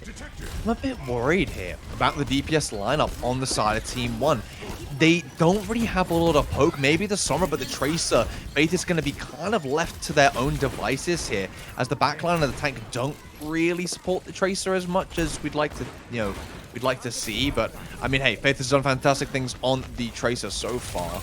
Is going to be kind of more of the objective mule in this scenario more than anything, that the backline can set up nice and comfortably on that high ground. You don't have that break to ward away the monkey, but a sleep will do just fine. Eliso taking a nap there, falling very, very low. Dublin fires GCB though, so without that Discord orb, you're not able to find the follow-up on Eliso, who gets topped up nicely. D-Mech onto Demon, the tank is down, Ana falls too. They have the nano, but it's a 3v5 situation, making that 2, and the numbers are trickling down as it looks like a nice fight win here for the defense. Yeah, at that point, you just want to die on cart and kind of go next, right? Like, you're looking for these sort of, like, neutral, like, flat ground fights. You have a Tracer who's not able to, obviously, like, jump up and take high grounds or get past a wall of people quite as effectively, maybe, as a Sombra, or maybe something airborne, even. But you're not just quite able to make those picks happen. You're getting a little caught out. You're getting a little lost in the weeds on the flanks. So I think just maybe go again, see what you can get, but this backline already is getting caught out. Yeah, I mean, that nano really doing its damage. JCB being caught out as well. I didn't even see who that nano got applied onto, to be completely honest. Faith finding the picks here, though, so possibly evening things out here. And Elisu, yet again, in times of despair, utilizing that primal for the sustain, for the displacement, and managed to find power. Excuse me? Might be a nice regroup and recontest here from the defense. Elisu showing us some hero plays on the monkey. Yeah, Power happy to forget that one at the behest of the other team here. Yeah, I mean, just getting straight Goomba Stomp. And then immediately, of course, Alisu backs up to his backline, gets that extra support to re-engage effectively. And Team 2, like, mounting another, like, solid defense, right? Just cleaning things up, Bubbling. getting things done. Yeah, great stuff. A tad of a stagger there as well on Demon. They didn't want to be too mean, didn't leave him hanging out to dry for too long. Right, yeah. So now, Team 1, 40 seconds-ish to make something happen. You have an EMP. You maybe go for the manual hack onto the Brigitte if you can, just to try and eliminate her. Maybe she's your dive target. Maybe you just go for the cheeky C9 and you don't quite get it. Great reflexes there from Ilisu. That sleep, the purple, blizzards start coming in. Power goes down, bitten off a bit more than he can chew that time. Yeah, she was really looking for that the EMP. And then you see they go for the C9. That is a crazy good sleep placement there as well by Mayo as well. Anthony placed onto the opposing Ana. Bomb comes out, doesn't find the value that it wants to. Forces back Team 2 slightly, but even so, I mean, they have good resources. If we can see them utilize them well, is another thing. Dublin has that high noon. Pick onto Faith early in this fight. EMP comes through, only finding the Cassidy. How is that even possible?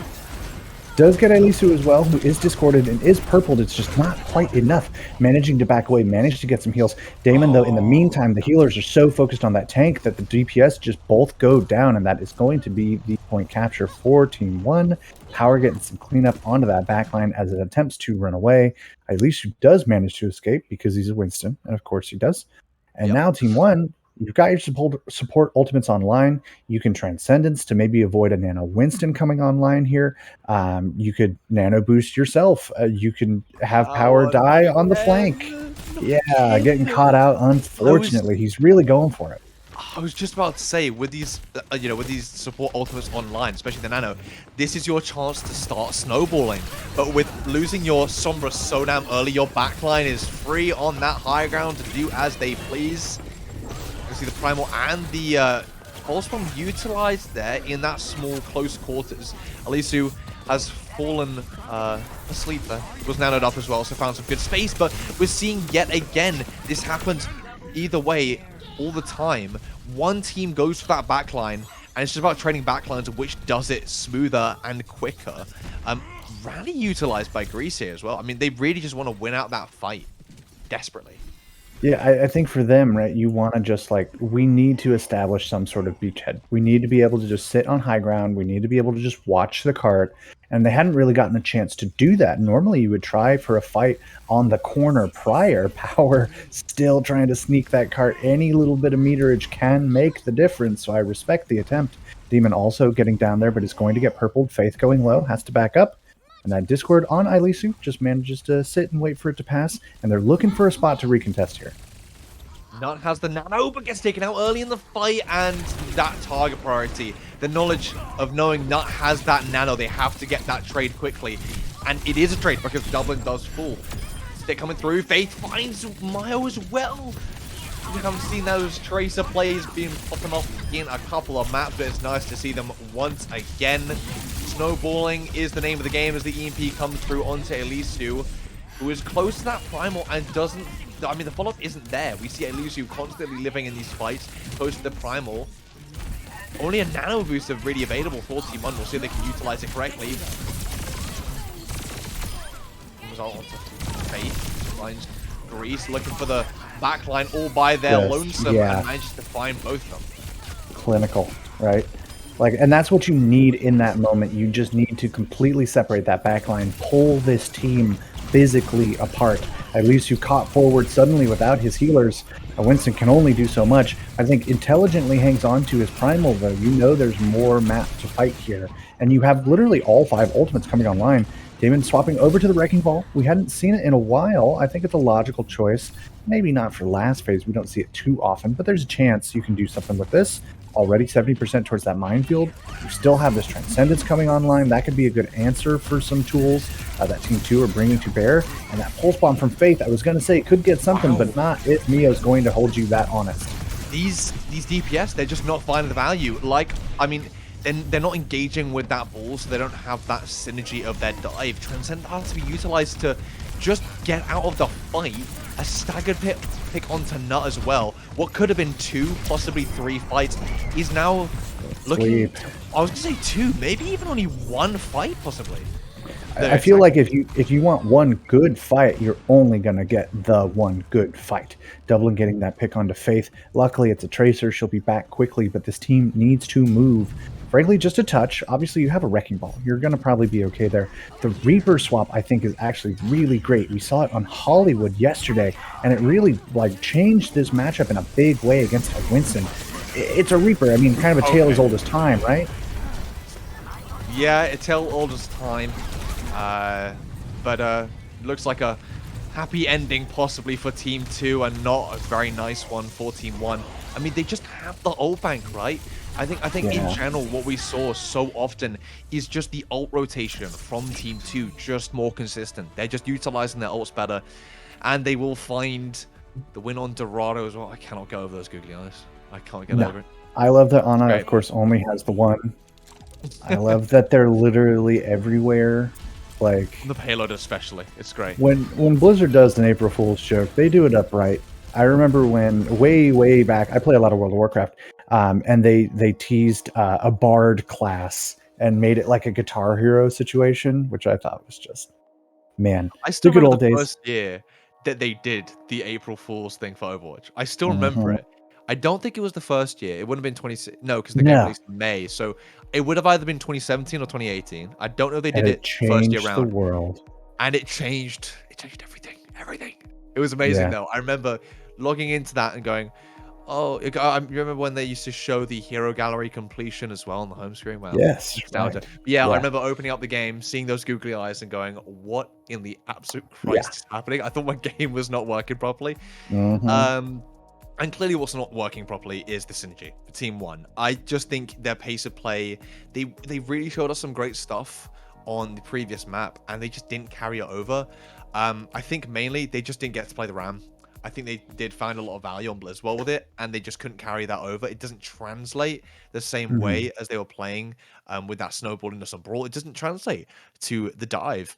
But Brawl, that's where Antarctic Peninsula comes into play, as I feel this definitely will support what Team 1 showed us they were capable of on Blizzard World much better. Yeah, I mean, compositionally, like you said, I think Team 1's going to be a little more at home here versus trying to run the counter dive, Sombra Tracer, trade the backline situation. I think in general for Team 1, like they had some good fights there. Like overall, they were starting to string some things together. Hi, Penguins. But ultimately, just like when you trade the backlines on compositions like that, you either need to be able to self-sustain and just like have that clutch factor as a front line, or you need to be peeling really hard. And I think, yeah, I mean, no lie, it did kind of show a bit of a weakness there for Team 1, but not an insurmountable one. One I think they could talk through.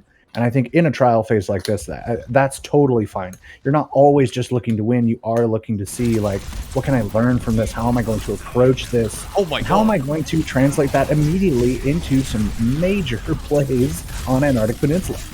Yeah, not finds an anti-nade onto 4. And to say that creates some momentum is a bit of an understatement, but whether that momentum carries through after that nade where it's off is something else. We do see the first pick coming into the side of Team 2. They get the point capture very early on. How it gets taken out as well, and already a nice fight win here for Team 2, who are able to look past that early advantage and really establish themselves nicely in this fight. But now tank traded out, so Team 1 have an opportunity here. Yeah, a bit of an opening potentially if they can quickly re-engage on this. They, of course, need to be avoiding those headshots from Blizzard Star, who is just nailing them down at this point. Some ultimates kind of building into an advantage here early, 14-2 as well. You have this Dragon Strike already almost online. Dublin doing amazing work, kind of all series long, really. But the recap comes through, just complete zoning force to force the swap. And another anti-nade, another one from Mayo. These Anas are trading these cooldowns like it's absolutely nothing. They are not missing anything whatsoever. Dublin falls, nano boost onto both Ramatras. but Elisu is closer to that Annihilation, but with that target priority there from Demon, finds Mayo early, finds the Ana. Annihilation now coming through from Elisu, and the beat comes through, so we can see Team One, they desperately want to keep this point alive. This is the anime fight where both players are just like punching as fast and as hard as they can, and they're just punching each other in the fists. Yeah. It's just so back and forth there. That swap was so vital to Team One, just getting it basically for free, basically off of a positioning and a target focused error really from Tier 2. I gotta call a spade a spade. That said, I think the moment they realized that wasn't quite going their way, where the Nano Annihilation didn't pull like an immediate fight win, they go, all right guys, let's just go next fight, let's save what ults we can, let's open up with this Dragon Strike from Dublin, maybe immediately follow up with this Blizzard ?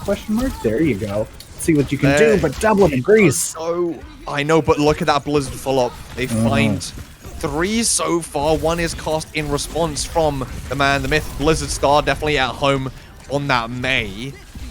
Definitely matches the name, so got synergy already in there.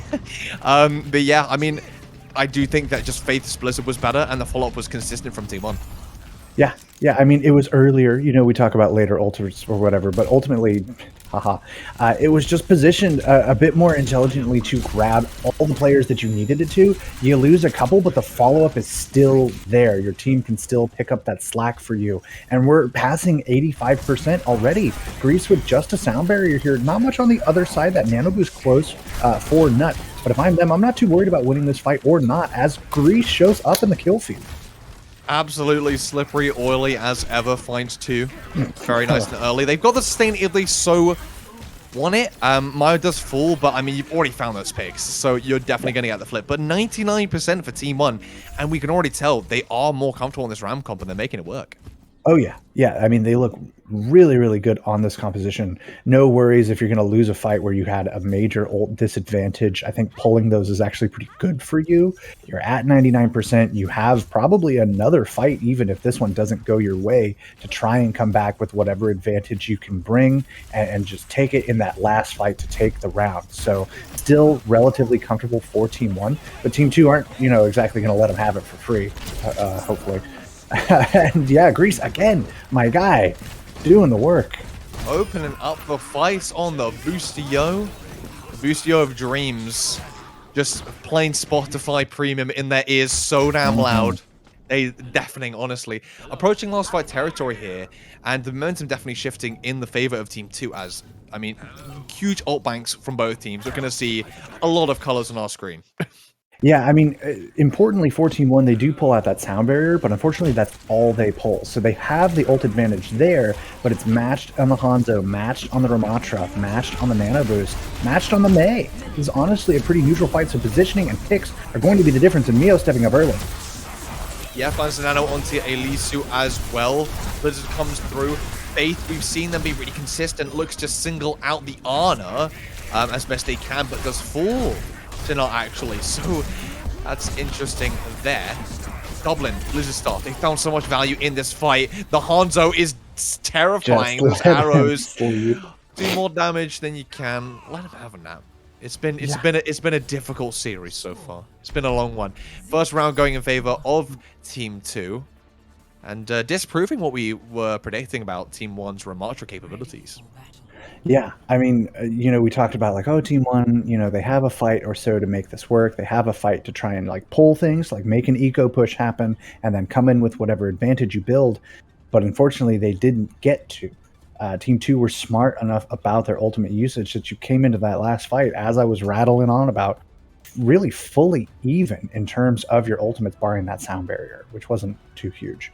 So the Blizzard got great value. The Annihilations on both sides, the feed was pretty checkerboard in the kill feed there for a second.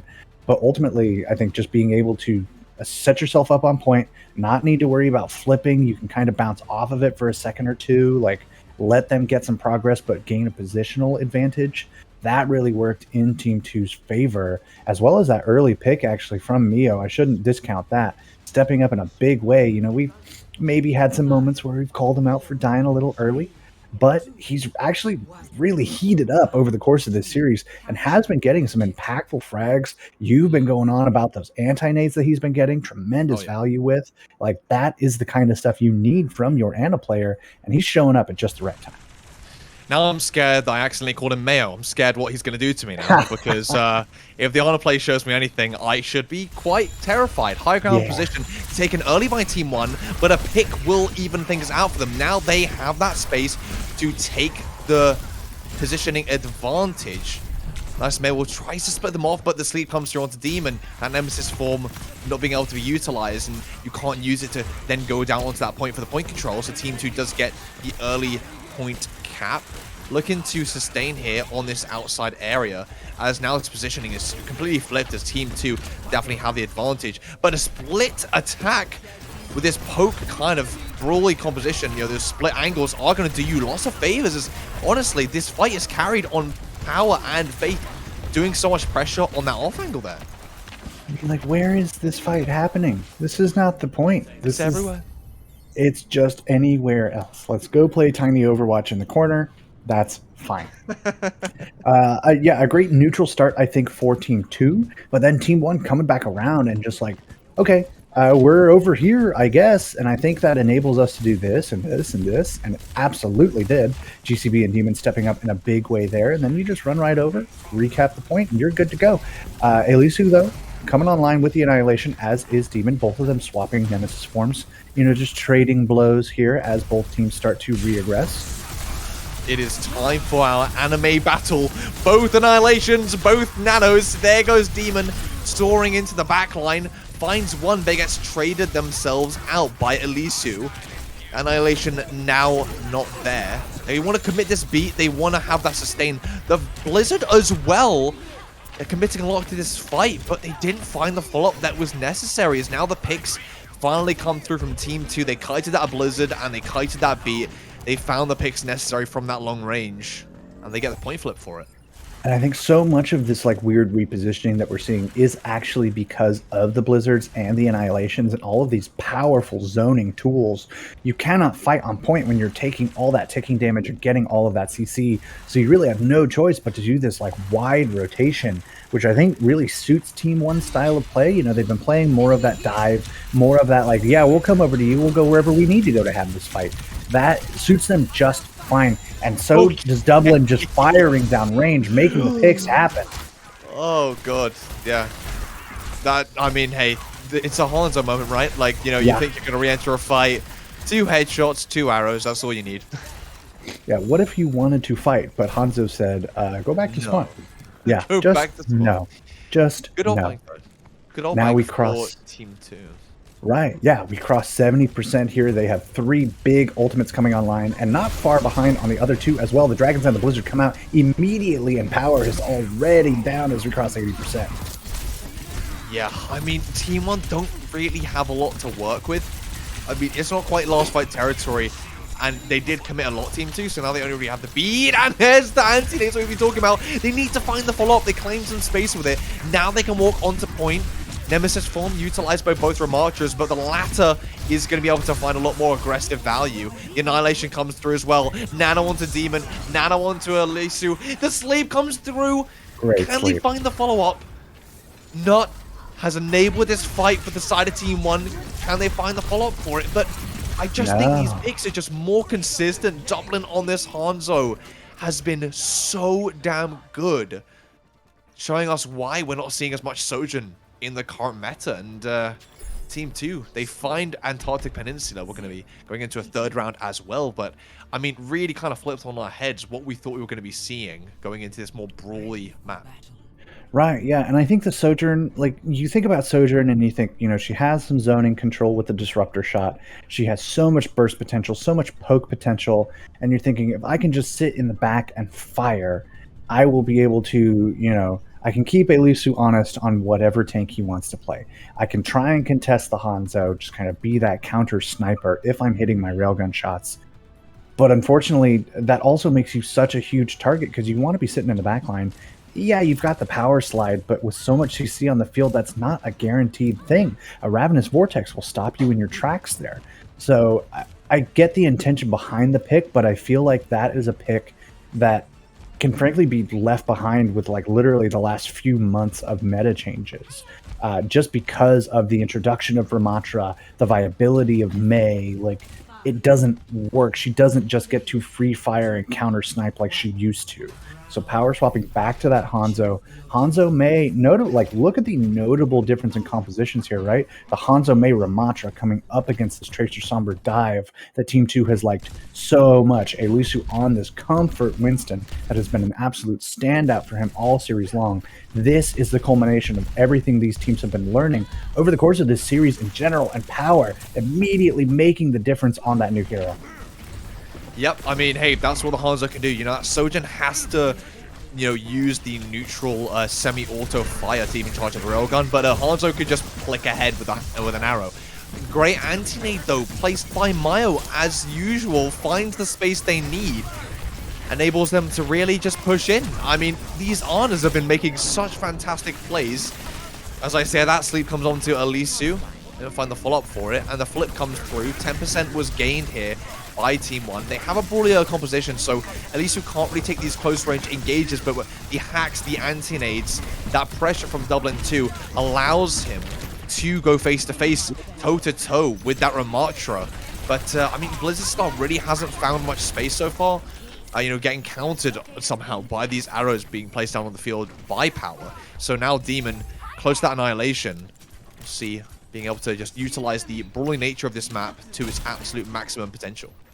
Yeah, Elisu doing as best he could to literally split the team in half. You saw that squishy backline and then Demon just running forward, trying to make space.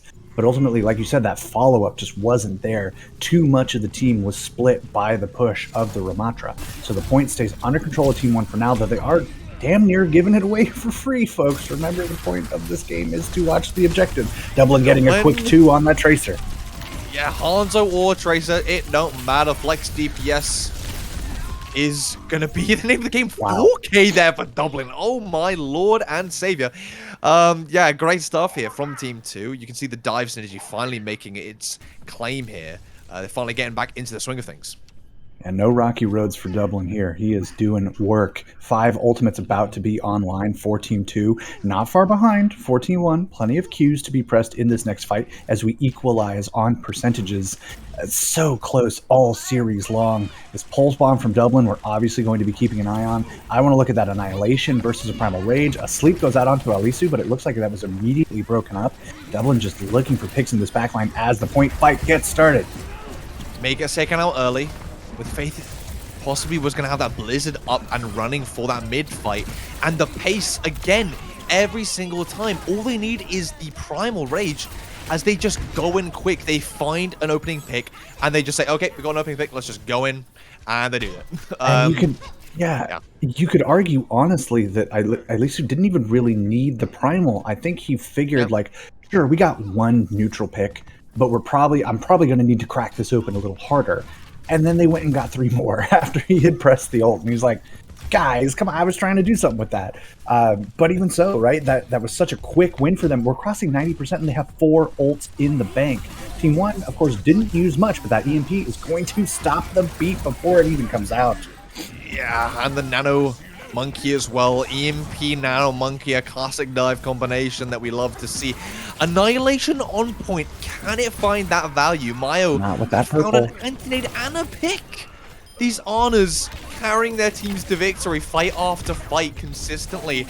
But I want to talk about the real star of this fight here. It is Blizzard Star having found that EMP, having found multiple picks. Boostio, it's a sight to see on point, but not for very long. As we will see. Look at him go, though. I mean, still stalling, gets caught out by Mayo. He was getting a bit pressured out here. Now the beat coming through, barely gave the touch off. It might be reconsolable here for Team 2. Yeah, I definitely think it is. Like, the recontest is coming through, and I think that was a huge part thanks to GCB. But that stall coming in was still a little too staggered, a little too split. Team 2 really just had their number that entire time, I think. And you know, a good attempt for sure. A very slippery Lucio through and through. Both of them really, again, have been having such consistent performances across this series. But like you said, all this CC, all this utility, the anti-nades from Ana's coming through, always getting tremendous value, completely nullifying. Demon was in Annihilation form. You think like, that's the I can test forever button, the nothing can kill me button. I'm blocking, I have all this armor, I'm dealing so much damage. Oh, I'm nanoed? Never mind. I'm just gonna go. Actually, I think this fight is actually just over. So good little micro plays there from Team 2 all the way through that series. It was a nice Antarctic Peninsula for them. And we talked about like, this is a brawl map. Team 1's gonna have so much fun here. And they did get a lot done, but still just not quite enough. I mean, I've talked about him a million times so far already, but Mayo on Arno, I just can't. Every single time we see Damon pop the Annihilation, that is the main thing that we do see. With Damon with the Annihilations coming out, or even whether it's a Primal. Just sleep, anti, dead. That's it. Like that's has happened so consistently. I mean, not to discredit Nut, who. I mean, I think you mistook my my comment about anti-nades on that first round in Antarctic Peninsula. That was a Mayo. That was Nut on the Ana. Round 4, like almost instantly with anti-nade. Yes. The follow-up just wasn't there. And I think that's kind of where we see the teams differ, where when Mayo gets anti-nades, which often aren't as big as Nuts, maybe finding 1 or 2 with the anti-nades, the follow-up is there for Team 2. Whereas for Team 1, we're seeing Nut actually getting actually more value with the anti-nades than Mayo, but the follow-up just isn't there. So which can make all the difference. Yeah, which makes all the difference. I mean, you can land your cooldowns as fast as you like, but at the end of the day, it is a team-based game. You need follow-up, you need teamwork in order to actually make use of your cooldowns and the advantages that you display. New Queen Street is going to be our final map, and it looks like, hey, if you were right, Alesu coming out on the ball. It's definitely a map that supports that pick very, very well. So yeah, and I'm not surprised to see Damon on the Junker Queen either. Right, this is definitely a comfort pick for him. He's very good on the Junker Queen. He hits some nasty knife shots. He has great management of carnage. Knows the timing of that swing very well. Knows when to use the shout. Tends to get pretty good rampages, an ultimate that is hard to get right these days. But he's going to have his work cut out for him. I think Alesu has been having a phenomenal day.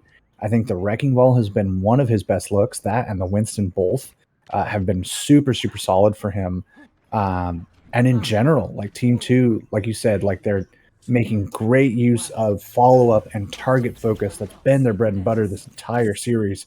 And on push, the most snowbally of all the game modes, that is where those sorts of skills get their value, where you sign your checks, so we're going to see like what exactly they can do to keep that train a-rolling, or if Team 1 will happen to have an answer here on push.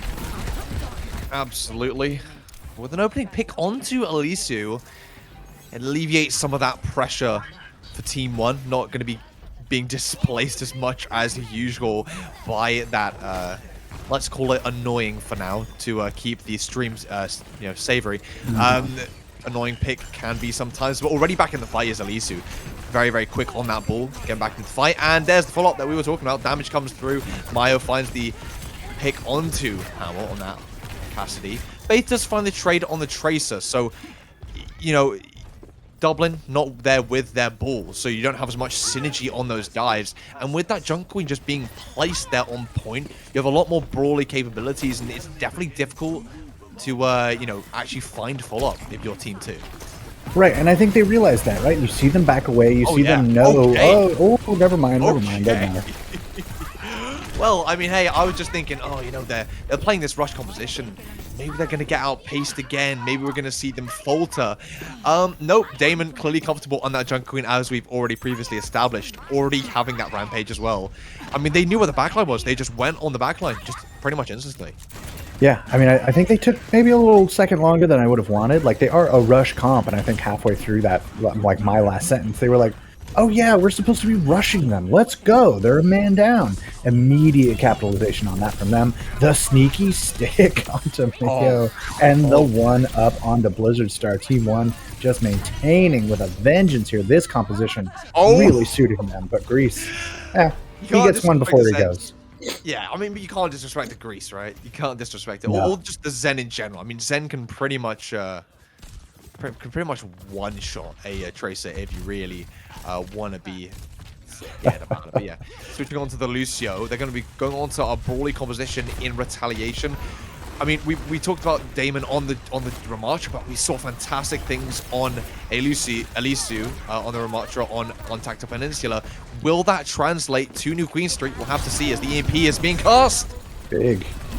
Yeah, I mean, that's a combo, right? Like, just all the cleave and it's not terribly long range, but it's enough to, like, get people that are all clumped up. And Elisu just coming through with the EMP-enabled ace. Like, it doesn't get much better than that. You only really use that and a couple cooldowns. But at the same time, you win that fight so cleanly that Team 1 doesn't really use anything in return. They still have their Rampage, their Deadeye, their Sound Barrier, that Kitsune Rush, I believe, or no, not, I believe just swapped, actually, if I have that right now. Rampage comes through, finds Elisu on that Ramatra. They need to find the follow-up that they've been so inconsistent with so far. They find that. They find the picks. Looks like they're getting that fight flip, and I'm really surprised here, in shock and awe of Team 1, as the follow-up has just been so consistent from them so far on New Queen Street.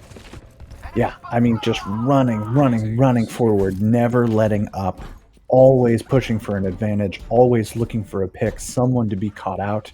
It's so easy for that to happen, too. You can so quickly transfer between engagement lines on a map like this, especially New Queen Street, above all, in the push map rotation. Power coming out with the Deadeye, looking for maybe a little flank play. Isn't going to get much, I believe. Damon getting maybe a little caught out here. Purple slowed down, but the beat comes through.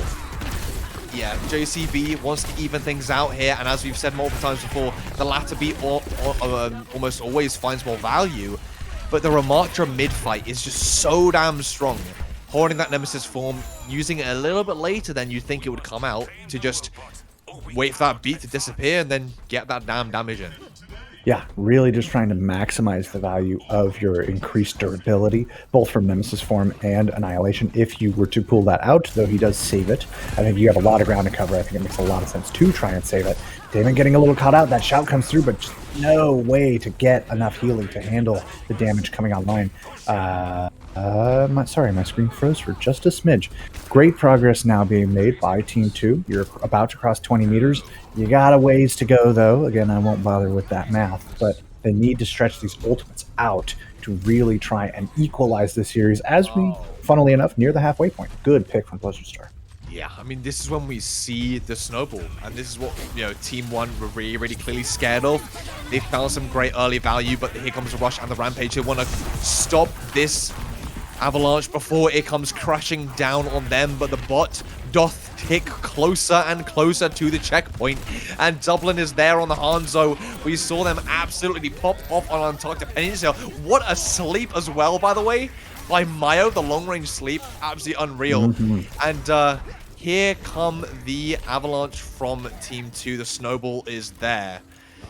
God, and it is, I mean, they still have the old bank. I mean, look at that. Yeah, I was going to say a relatively expensive fight for Team 1, as we do see a couple swaps come in, the Ramatra comp of their own, making their way, no more Junker Queen. But they didn't force much out because picks like that kept coming through. Team 2 are about to retake the lead. I cannot believe it. I really cannot. Team 1 looked so strong in the, in the former half of this map.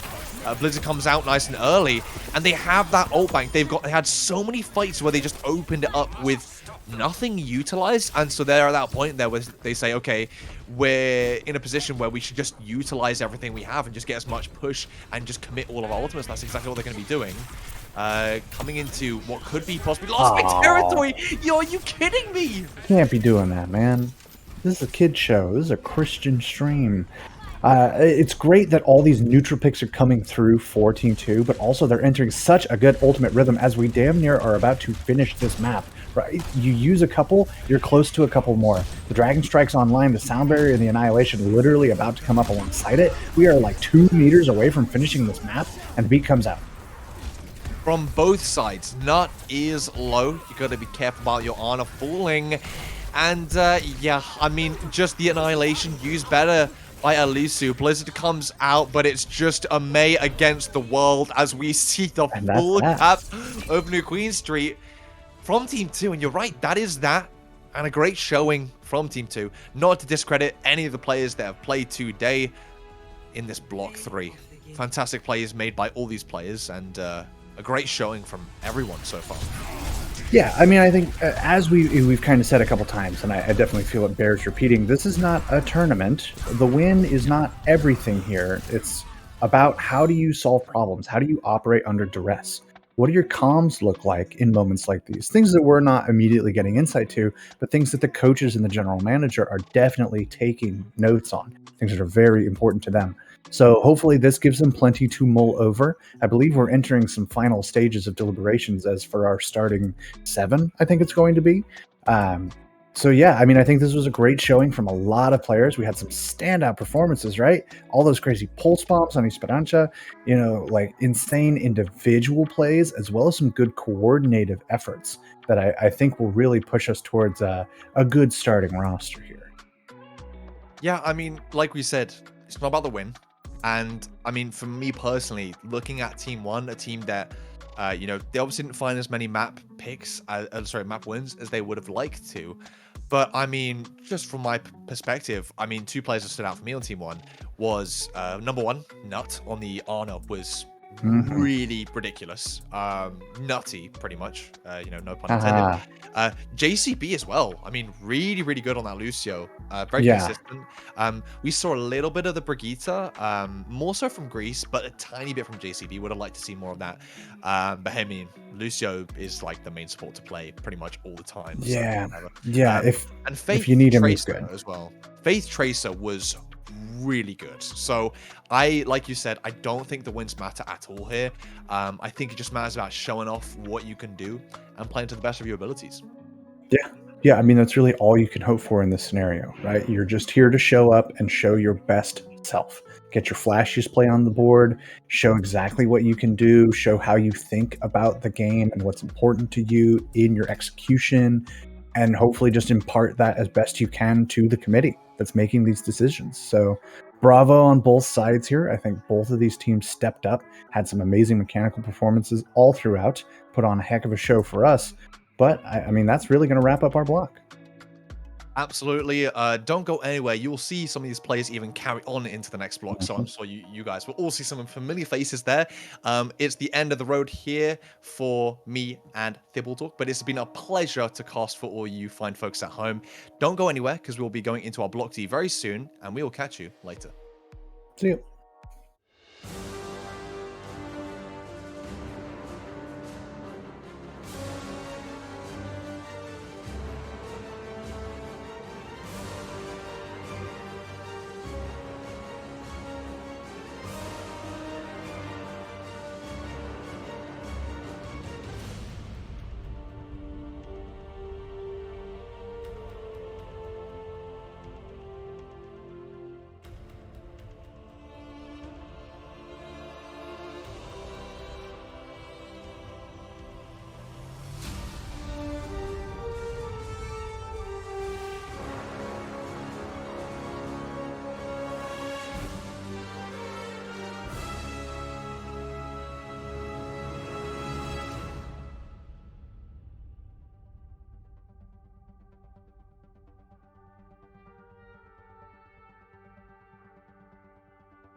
All right, welcome back, friends, as we are here to continue through our Overwatch World Cup trials for Team Ireland. My name is Jeff. I am here with Daring here as we get into Block 4 of the weekend, and we're going to continue to let these good times roll.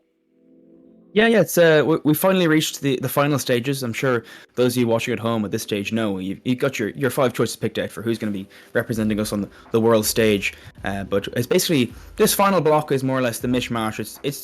It's Block D, it's Remix Block. We're getting all the people we've seen before in the last 3 blocks, and we're mashing them together into 2 brand new rosters. And we're going to see so you can really shine as a personal player, as an individual player, rather than in a team environment, you know? And of course, with trials, it's not really about the winning the maps or coming out with the victory. It's about showing good decision making. It's about showing good mechanics. It's what you can bring to the table, what strengths you can bring outside of just you can click heads. I think that's what GM coaches are looking for here. Exactly. We've got a very strong coaching squad on Team Ireland, and so they're not just looking for the flashy players who can press the Q button and wipe the team. They're looking for the player who's going to last the series, not just the one team fight, but last the entire time and bring Ireland to the world stage and defeat some of those people we need to get past to get to the World Cup in the first place. Right. I mean, we're just in step 1 here, but it's a very important step. We've got places to go, all right?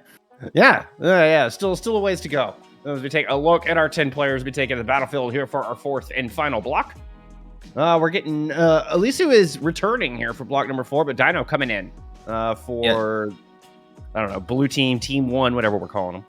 We'll stick with team 1 and team 2. I think it's been working so far. We'll stick with that. Yeah, famously Dino, not named Dino. Dino. I learned that mistake many times in my casting career. We've got Dino, we got Castle Royale, we got Blizzard Star, we got Capital, we got GCB on team 1, and then Elisu, Waldo, Synex, Nut, and Blaine on team 2. Interesting choice of teams. Any thoughts on what you think we're going to be seeing from these teams in terms of compositions?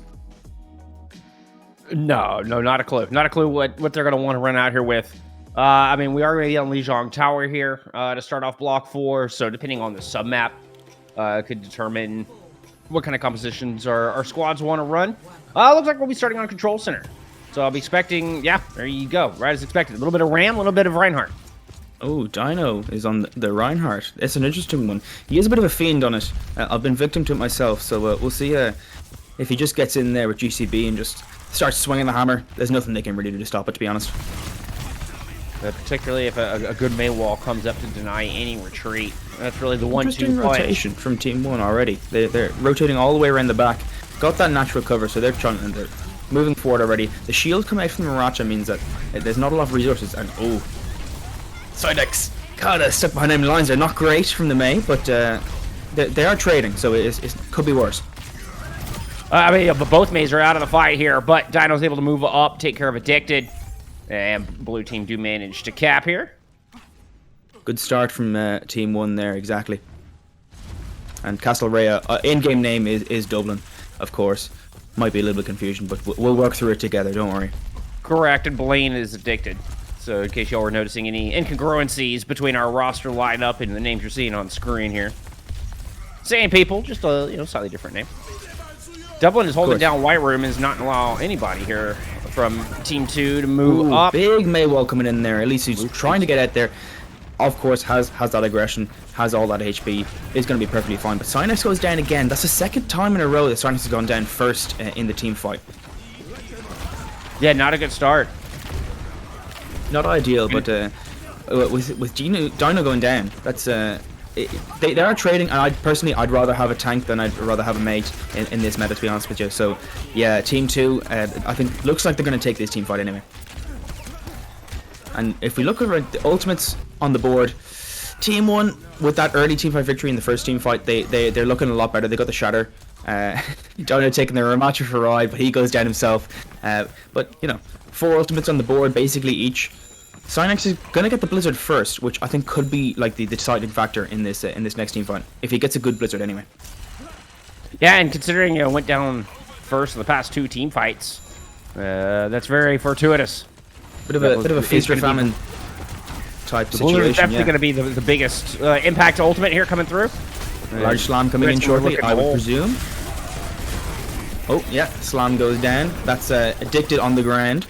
Does not appear to be Pachimari. That thanks to Nut and the immortality field.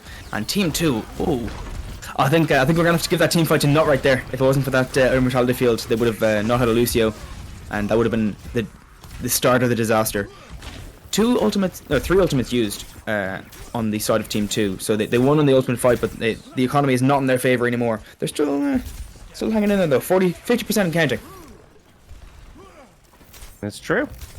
Blizzard ended up not being terribly high impact, but Cinex able to land the headshots either way. Meanwhile, to devalue the amplification matrix as the Zubbear comes out, and blue team push forward through the stairwell, trying to use the Deadeye into the back of red team, but able to get Sound Barrier out and addict the team alive. The pin from Dino. Yep, will finish Nut off. But that's a bad piece. Yeah, red team is missing a lot of sustain here. From both sides, interesting. That's really going to reset the entire economy, and so the next fight basically is going to be a complete neutral fight. Whoever team plays better, simple as. It's not just I have more Qs than you type thing. So that it'll be interesting to see how this goes. 75% and counting. I think it's time for team 2 to get out of here if they want to fight this and win. Although Addicted taking down Blizzard Star, pretty scrappy at this stage. Yeah, not going down though. Not good here for red team. They're missing a lot of sustain. Able to take out GCB and Dino on the other side though. So good move there. Spinex with a good wall. Waldo's able to pick up a pair, landing that headshot on the Capital, and red team are going to send us to final fight. Yep, final fight territory, and I'm not sure what's going to be the deciding factor here. I think Waldo, if he's got those sight lines, but there's no real entry point for them, you know. Looks like Waldo's just going to hold up in White Room. The entirety of red team is playing very conservative, positioned very far back on the point. Blue team going to go through coast, going all the way to the outside, just get double position on this high ground. Yeah, it'll allow Dino to move forward, claim some presence, use the center pillar for cover, while Double's able to put down shots from the high ground. Yeah, Annihilation ready to go here for Elisu. Could be dangerous.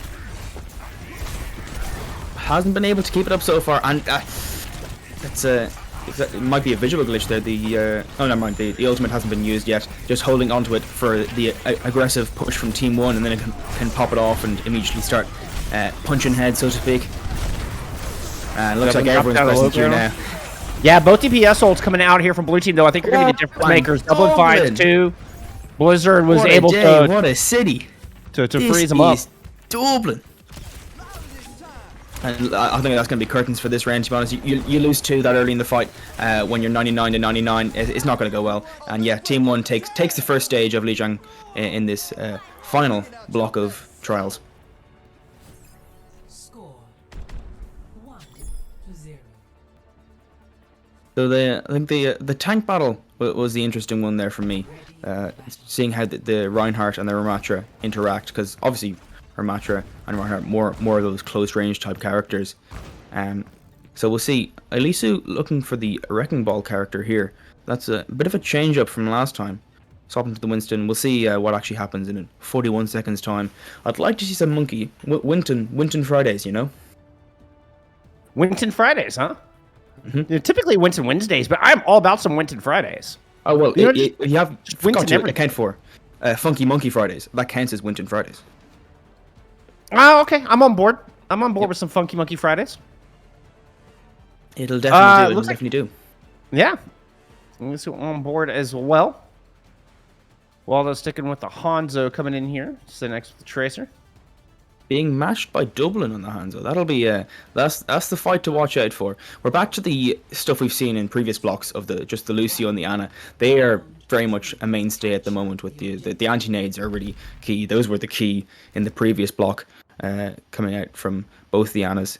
So keep an eye on Waldo though and Dublin. That's the fight. Oh, Waldo on the Cassidy goes down very low already to begin the fight. Managed to get healed up, but Addicted goes down. Yep. The Hanzo goes in. Storm arrows. You don't want to be Addicted in that situation. No, and Dublin able to land those right on the head too. That is a lot of damage coming out from the Hanzo. You can get headshots to those storm arrows. Early position claimed here by Dino and the rest of blue team. They should grab first control. Yep, there's the percentage starting to build. But Connected in the back, looking to attack Capital, but nade is used to preserve their own health.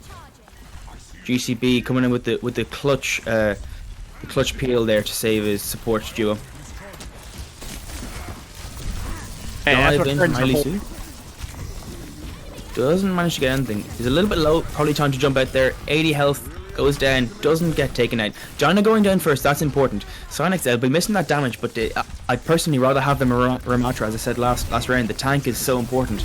Oh, that's a huge wall there from Blizzard Star to deny the jump from that knotted monkey there. But at least you still and- just take it over on the back end. There's just nothing blue team can do to fend off. Well, yeah, when you lose your tank, at least he's able to take over, and it allows a lot of room here for Waldo to come in and click heads. Waldo does like to click heads. I know him very well. That's what he does, and he continues to perform throughout these scrim blocks or throughout these trials blocks. Interesting looking at the lineup of ultimates now. I think Team 1, despite losing that last fight, they managed to drag it out for a little bit, and so they'll be very happy coming in with this nano boost now. They got a lot to work with. The Blizzard one, I'm really Huge keeping pick. an eye on. Huge pick from Yeah, Cynex there. yeah, Capital going down early, not good. I mean, if I say the nano boost is going to be the influential part of the fight, I think that maybe the lack of it might be the most influential thing of all. As Team 2 just wiped the floor, only using that Primal Rage and the Pulse Bomb from the Tracer of Cynex. Bit of a scrappy back and forth series you got so far. I'd like to see Waldo with this Deadeye could make something happen. But a big rotation from Team 1 here, with nearly 5 ultimates. Bit of a Yeah, they scary didn't have to use prospect. any in that last fight. Wall's going to block off Nut. Nut's in a lot of trouble. Nano boost used sleep. on to Dino, who's going to go ahead and pop that Annihilation. We got the Honest traded out early here, but Red Team is just going to back off from the Annihilation. Dino They don't just want any takes it. part of that. At least they're very low. Waldo very low, and it's a bit of a reset here for Red Squad. Yeah, just so much space taken by Dino on that Ramatra. There's nothing that you can really do. You can't really face up against that. You don't have the damage when he's got that nano and he's got the Annihilation, as you said. And it just takes the space, hits you in the head. You know, standard Saturday night. It becomes nearly impossible to kill. Late Blizzard comes out from Blizzard Star. That one not getting the value that I think you would have liked. Maybe we would have wanted that one on point. But Blue Team still managed to hold down despite not getting max value out of that ultimate. They're got this point on lock. Nobody to find insurance here. Ooh, Doubling Dublin and Dino. Yep, coming to some Teaming late up. picks. Taking out each of their respective duel partners. That's a pretty good late picks from them. It was looking a bit dodgy, but Team 1 does have the more stally type composition because they've got obviously the Lucio, they've got the Mei, and they've got the Tracer, so they can just stay on point and stay alive for as long as they want. 90% and counting. That's last fight territory for them if they win this. Yeah, lost opportunity for Red Team at least. Oh, huge Oh, pick. Nut hey. goes down and Waldo goes down. That's going to be difficult to recover from if they can even get the touch. They get the touch with Elusu on the Winston going Primal Rage, but one pick so far. They're going to need at least another to equalize. And he gets it. I spoke too soon. Caster Curse once again. Dino right now has that aggression. He's going forward. He's just punching things. He's the biggest obstacle, I think, for Team 2 to pull this back and keep alive in this series. Team 2 seem to be doing it, though. Dino is Ooh, surrounded, Cynex and eventually Waldo. going to fall down. GCB as well. And, I mean, just great tenacity. Elisu, big star, big gold star for Elisu, able to hold on to that in what looked like an impossible fight. I think that was Team 2 winning by sheer force of will, to be perfectly honest with you. They had no right doing that, but they did it anyway. And that's why we have them on this squad. That's why we have them in these trials, because they're the players that are going to do this in the World Cup. And that's exactly what you need. Players are going to defy odds. You're going to win when fights don't look winnable. And Elisu able to do exactly that. True final fight here as Team 1 move on to the objective. Dino pops out the Nemesis form, has Annihilation in the back pocket. Sound Barrier out from Addicted. He's going to find Addicted, all yes. 5, but here's the response. That's quite JCB is going to bolster up Dino as well. Gets stuck from the Dino pulse goes bomb, down to super 65 health. Healing coming through as the support's definitely trying to keep Dino alive. And Elisu falls 96% to Primal Rage.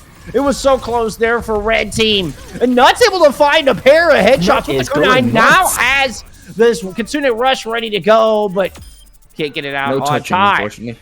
Yeah, Blue Team end up taking it here on Night Market. There's certainly a scrappy couple of fights there, but that's what you like to see in these kind of in these trials blocks. Not going a bit crazy at the end there, getting the 2 headshots on the Kiriko. Unfortunately, it wasn't enough. Maybe if they'd been able to touch the point just one last time, they would have been able to stabilize and push forward again. But we'll see as they move into the final stage. It was that kill can they- onto Elisu that did it. If Elisu was able to get Primal up, red team are going to win that fight. Just Absolutely, period. absolutely. If Elisu doesn't go down 96% to Primal, like, that was the focus fire that came out of Blue Squad, and Team 1 recognized what they needed for their win con, take Elisu out of the fight, and it's just downhill from there, despite the best efforts of Nut and the rest of the red team. So headed into this one, I mean, it's blue team who have won 2. Let's see what red team have for us on Gardens. Completely matched composition so far, if they stick to what they have. So it's a complete battle of wits at this stage. It's just one-on-one. Who is the better player, Final stage, can Team 2 at least walk away with their pride? We're going to get a teleport just right out of spawn, and then double going back over to the Tracer. And we will 2 hamsters on the point at this stage. roll out with 2 mirror dive comps. Yeah, Dino hacked early, in a lot of trouble, and was going to fall immediately. Blizzard Star was in the back, not up there with the rest of the team, and red team, they take really coming advantage clutch. of that vulnerability. And now Blizzard Star in the back line is getting harassed by the enemy hamster. So not what you want to be doing at this stage of the game. All right, blue team, And so now- how are you going to move on to the point? Red team don't have control yet. Double's been able to stall it out, so nobody had cap until just this very moment. But Ooh, Double that gets was hacked, has to close. back out. If that hack had come in just a millisecond beforehand, I think Dublin would have been off the map and back to spawn. But unfortunate timing from Cynex there. Wasn't able to pull it off. Elisu takes that capital. That's a good start to the next fight. Blitz start going down as well. If you're down 2, it's time to get out, especially in a composition like this. You don't want to be wasting time. No, you want as many team fights as possible, so disciplined resets certainly very important, recognizing just when that team fight is lost. I mean, and that's just good wherewithal on what's going on around you and good awareness. All important stuff. Exactly. EMP coming for Cynex. I think that could be an important player in this next fight, especially when you've got that Wrecking Ball in play from the side of Dino. Because, as you know, Wrecking Ball gets hacked, that's just game over. I mean, it's not nearly as detrimental as it used to be, since there's only a 2-second immobilization, but still, that half damage is brutal. Capital so able to close use there. the Suzu, and the support stay alive. GCB and Capital still on their feet after the EMP from Cinex. Waldo's the one to fall. At least he drops mines. I believe those are on the objective. Yes, indeed. Red team 60% towards their goal. Momentary hack onto Elisu, but they're able to find some safety. Roll back around. Getting pursued by Dino, who has mines of their own. Rotates into the back side towards elevators. Gonna slam in, clear out a few of those red mines, and blue team moments away from flipping this point. The sound barrier comes in from Addicted. That's a very interesting one, especially when Blitzstar still has the EMP up. I think it's a good stall tactic, I suppose, because they are still accruing percentage from this point with their stalling type composition. More stuff comes in. GCB also puts in the sound barrier, so lots of investment from both sides who really want to win this fight. Not Blue much team able left to be put in. flip in the middle of it. And Capital is able to hold on to that Kitsune rush as well, so where you had a double support investment there from Red.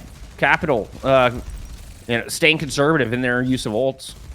I don't think you can be too mad there if you're Team Red, though, or Team 2, because you got it up from, 65, 66% all the way to 93, just from stalling. I think they'd be pretty happy with that. And that was after they'd already invested to try and win the fight in the first place. And now Cinex 3/4 of the way towards another EMP. Here comes Didn't the find rush. much the first time. Pulse Nice bomb in. pulse bomb. Didn't Whoa. quite land, but eventually Addicted will fall. With that Kitsune rush out from Capital, Blue team have a huge advantage on this point. But then again, at 93%, it's pretty plausible for Team 2 to just build up those ultimates. They've got that EMP coming up. If they can get a good initial pick from that EMP, they can just play it safely and then win the battle of attrition. And Red team, of course, just need to win one more fight, and they should be able Exactly. to take that. We're going to go ahead and dive in, start this thing off. Here comes Waldo to try to back him up. Cinex looking for a place to use that EMP. Blue team been moved all out to the courtyard. EMP is going to be on the Elisu point. spinning 5-2. Blizzard Star falls immediately thereafter. Elisu's going to drop Yeah, the those mines mines here are at the front huge. of the point. GCB will not be able to escape the wrath of the angry hamster. And that flip does come through, but Dino's still alive here to get this touch. Maybe initiate a desperation fight from blue team. Yeah, here's the overtime. Ooh, very close to not being on the map anymore with that one. I think he's fairly well stuck here. No chance of getting out alive, unless he just about nearly makes it. But unfortunately, Waldo is a little bit more glick than that. He is on the ball, and he's not letting that ball get away. Dublin goes down, and there's nothing really Team 1 can do here. No 90%. They're just grasping at straws, but unsuccessfully. Yeah. They will not be successful in winning the point, but they will be successful in taking the map. Not bad, not bad. Addicted had sound barrier there at the end, ends up being the difference maker. GCB doesn't have theirs ready to go yet for that final fight. Dies at 98%. A little bit better ult economy coming out of red team there, and they managed to pull out a win. They do manage to hold on to some of that pride that you were talking about. Exactly, yeah. As I said, like most of the players, we've got a firm idea of who's going to be on this squad, but now they're here for the 4 blocks. May as well play your heart out, leave with as much pride as possible. It's interesting the differences between those two teams. I think, as you said, support ultimate usage may have been a big factor in those first 2 rounds. There was a lot of double support ultimate usage, particularly on Night Market. From Team Red, and I think that may have been a bit of a difference maker. Those were such close rounds that 1% each way really does make the difference in those like close, tight-knit scenarios. Sure. You bet.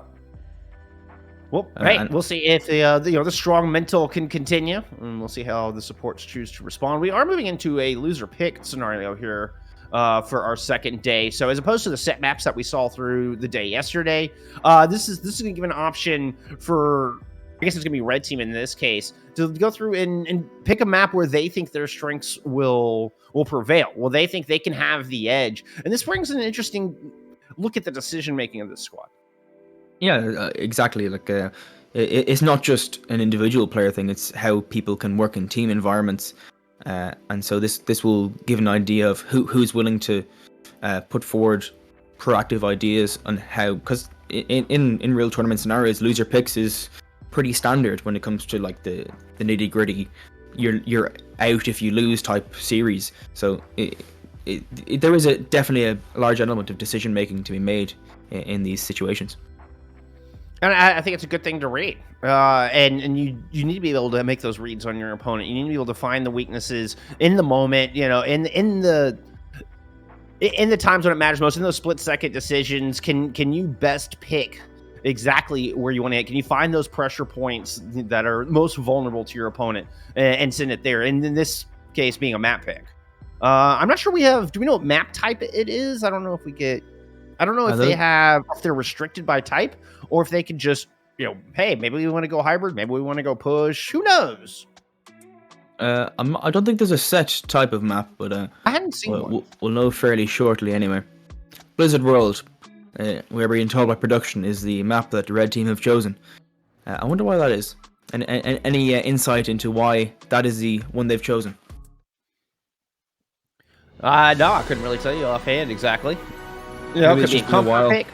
It could be something that just everybody here from the Wolfhounds has been practicing. I know we saw a bit of Blizzard World yesterday as well, so this just could be a map where everybody has had plenty of time to scrim and practice, and no one's going to look out of place. They've been missing the idea of going to Tato Park, so they want to go to any theme park they can find, and this is the closest they could get. Sorry, Emerald Park. My apologies. Coming to Blizzard World now, and we'll see what things get switched up. Again, looks like Lucio Anna is going to be sticking in for the long run, as we've seen all day today. Yeah, not a whole lot of changes from what we saw in Lijiang Tower in general. Particularly there on the last map of Gardens. Looks like Dino will be running the Winston instead of the Wrecking Ball in this case, but everything else is the same. A capital with the Ana, as you mentioned, as opposed to the Kiriko.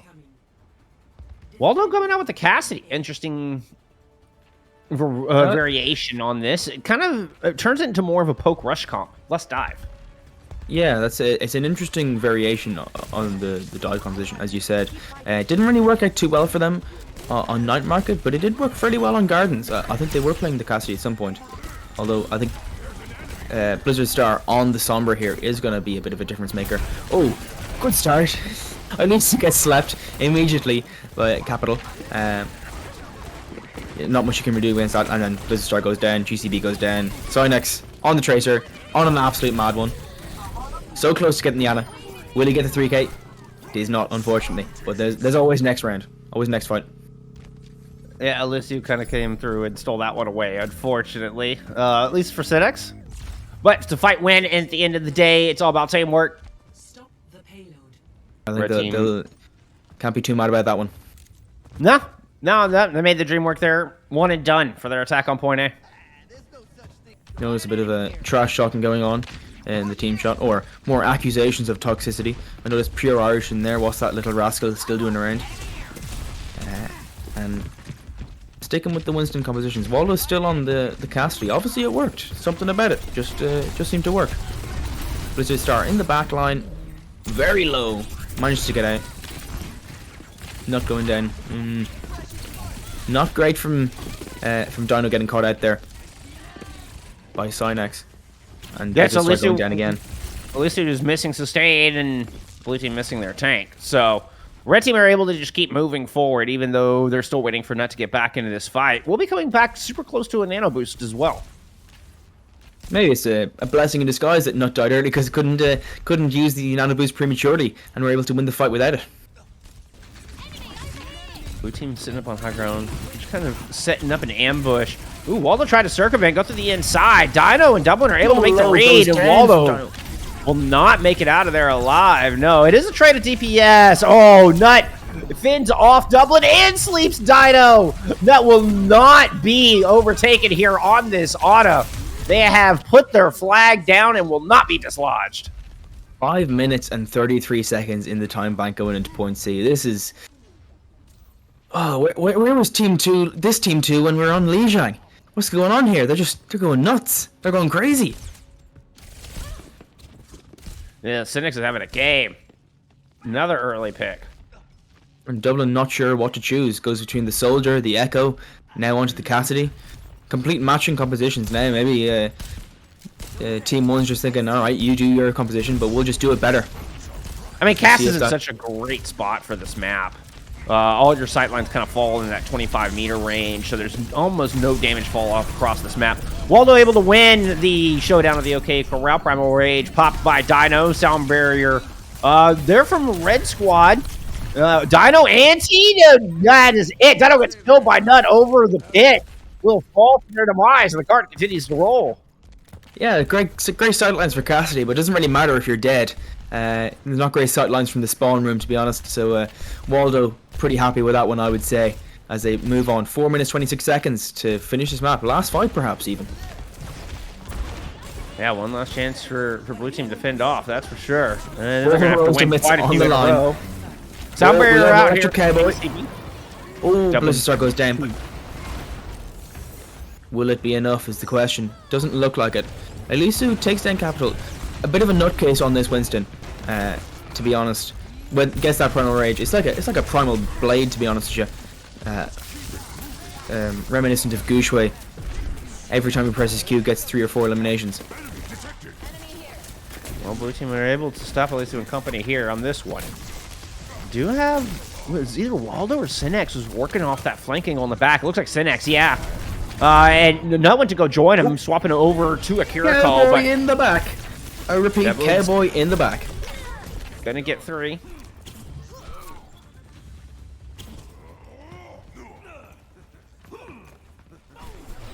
And that's immediately already 2 minutes off the time bank, and it's only been 2 fights, so they're slowly but surely bleeding it down. What looks like a disaster from Team 1. They've managed to stabilize here with some good ultimate usage and smart, clever play.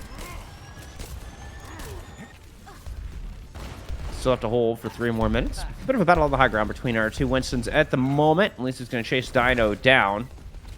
Definitely have more of a power position there for Blue Squad defense. Nano boost in, and... Oh, no, never mind. I gotta swear I saw somebody get highlighted blue, but Nut's still 15% away.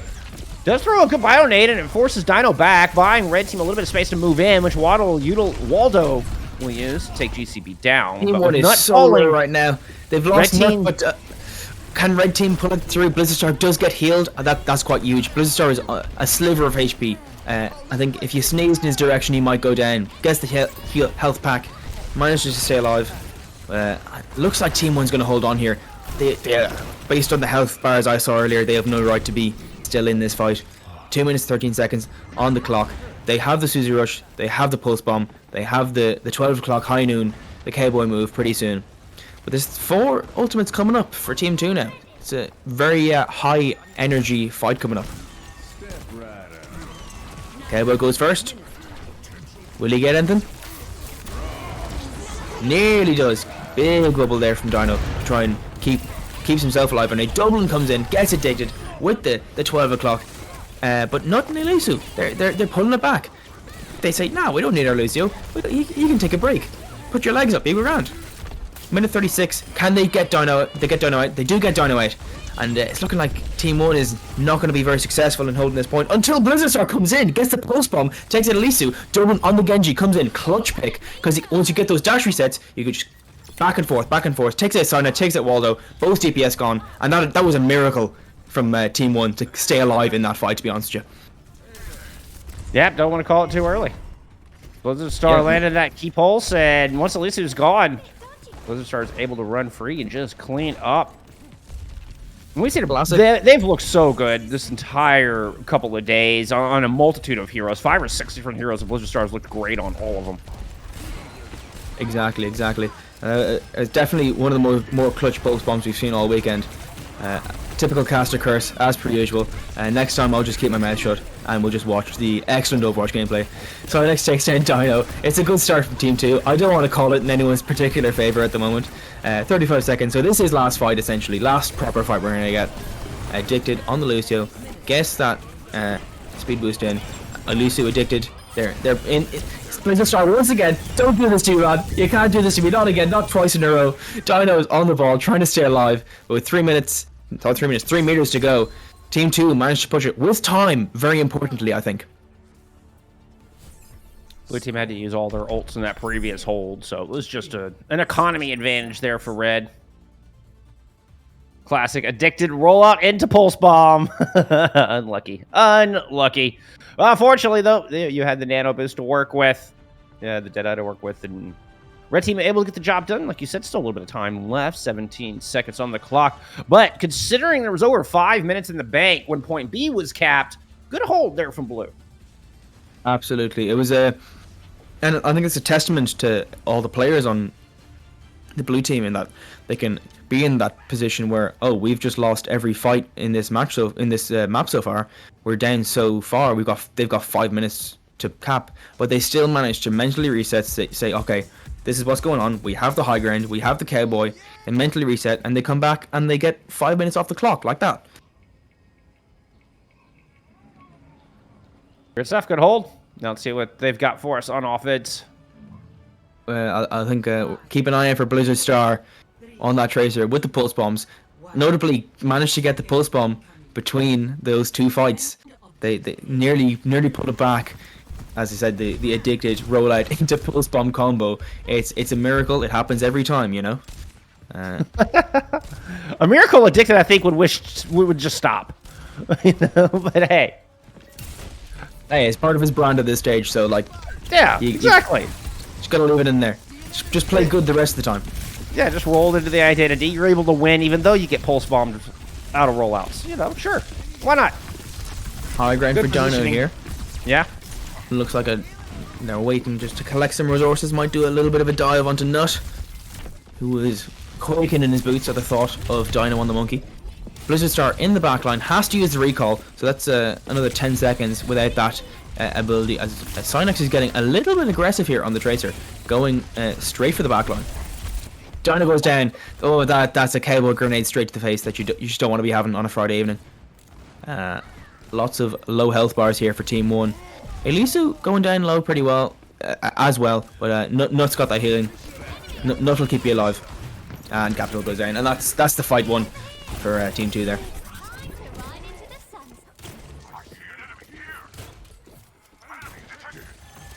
Few ults online here for Red Squad.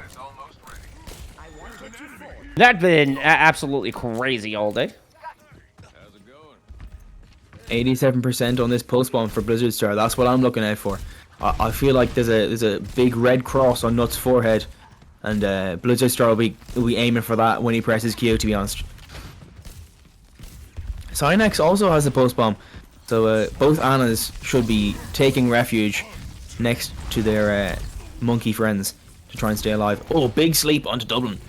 And Elisa goes down as well. Has the nano. That is devastating for Team 2. They have the nano monkey up, but gets slept immediately. Sonex gets the pulse onto Dublin, so it's clawing it back. They're not too mad about that one. They can forgive Capital for getting the sleep off.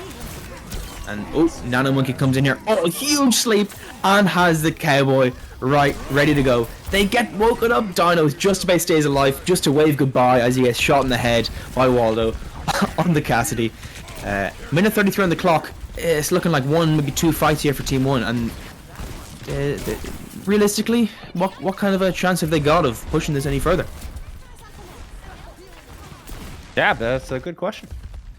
Waldo takes himself out. I wonder, was that intentional as a bad manners tactic? This is very much a mental game at this stage of Trials. Who can survive as many series as this? Soundbarrier coming from both teams, so health all around. Just hide around the corner. Oh, huge sleep coming in there from Nut to take Dublin down. I think that would have been at least one or two, maybe two skulls from the Cassidy. Blizzard Star takes out Sonics, wins the Tracer duel. That is quite good. Elisu is once again juggling. That cowboy is not staying alive for very long, let me tell you. I'll tell you that much for free. Yeah, exactly. Dublin is correct in the chat. Gushue is in the lobby in the name of Elisu. Managed to hold on for that. Oh, Waldo clicking heads. GCB didn't even see it coming. And another good hole for red team. 30 seconds on the clock. We don't have much to work with at all. And a dream. They've got a pulse bomb from Blizzard Star. I can see it in the tea leaves right now. It's going in Nut's direction. This is not Caster Curse. I swear it's not Caster Curse. It's going to happen. We're going to see some miracle plays, and this map's going to continue on. Nut getting a little bit sneaky here. Trying to maybe get a sneaky sleep on the back line, or a big... Ooh, very close. Puts Cassie to sleep. And now it's the Ana 1v1. Capital wins it in the end. Pulse Bomb comes in from Blizzard Star. Doesn't get anyone. Cynex takes down Capital. Waldo takes down GCB. And... From barely capping point C with a 5-minute hold to full holding Team 1, I think that's a pretty fine performance from Team 2 there, to be honest. It is indeed. Very fine performance. All right. Well, Team 1 bringing it back after not looking so great on Lijiang. Looking much better there on Blizzard World. It's going to bring us up to a bit of an intermission. We're going to take a little break. Give our players a chance to go get some water, hydrate. When we come back, we will continue here with more trials from Team Ireland.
All right, and we are back as we continue here with our Overwatch World Cup trials from Team Ireland.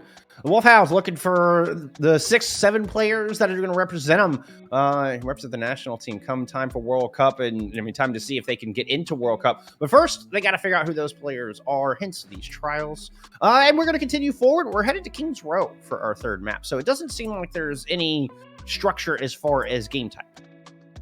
Yeah, they're definitely in a very hybrid mood, both in terms of map type and in terms of like compositions and scrappy fights.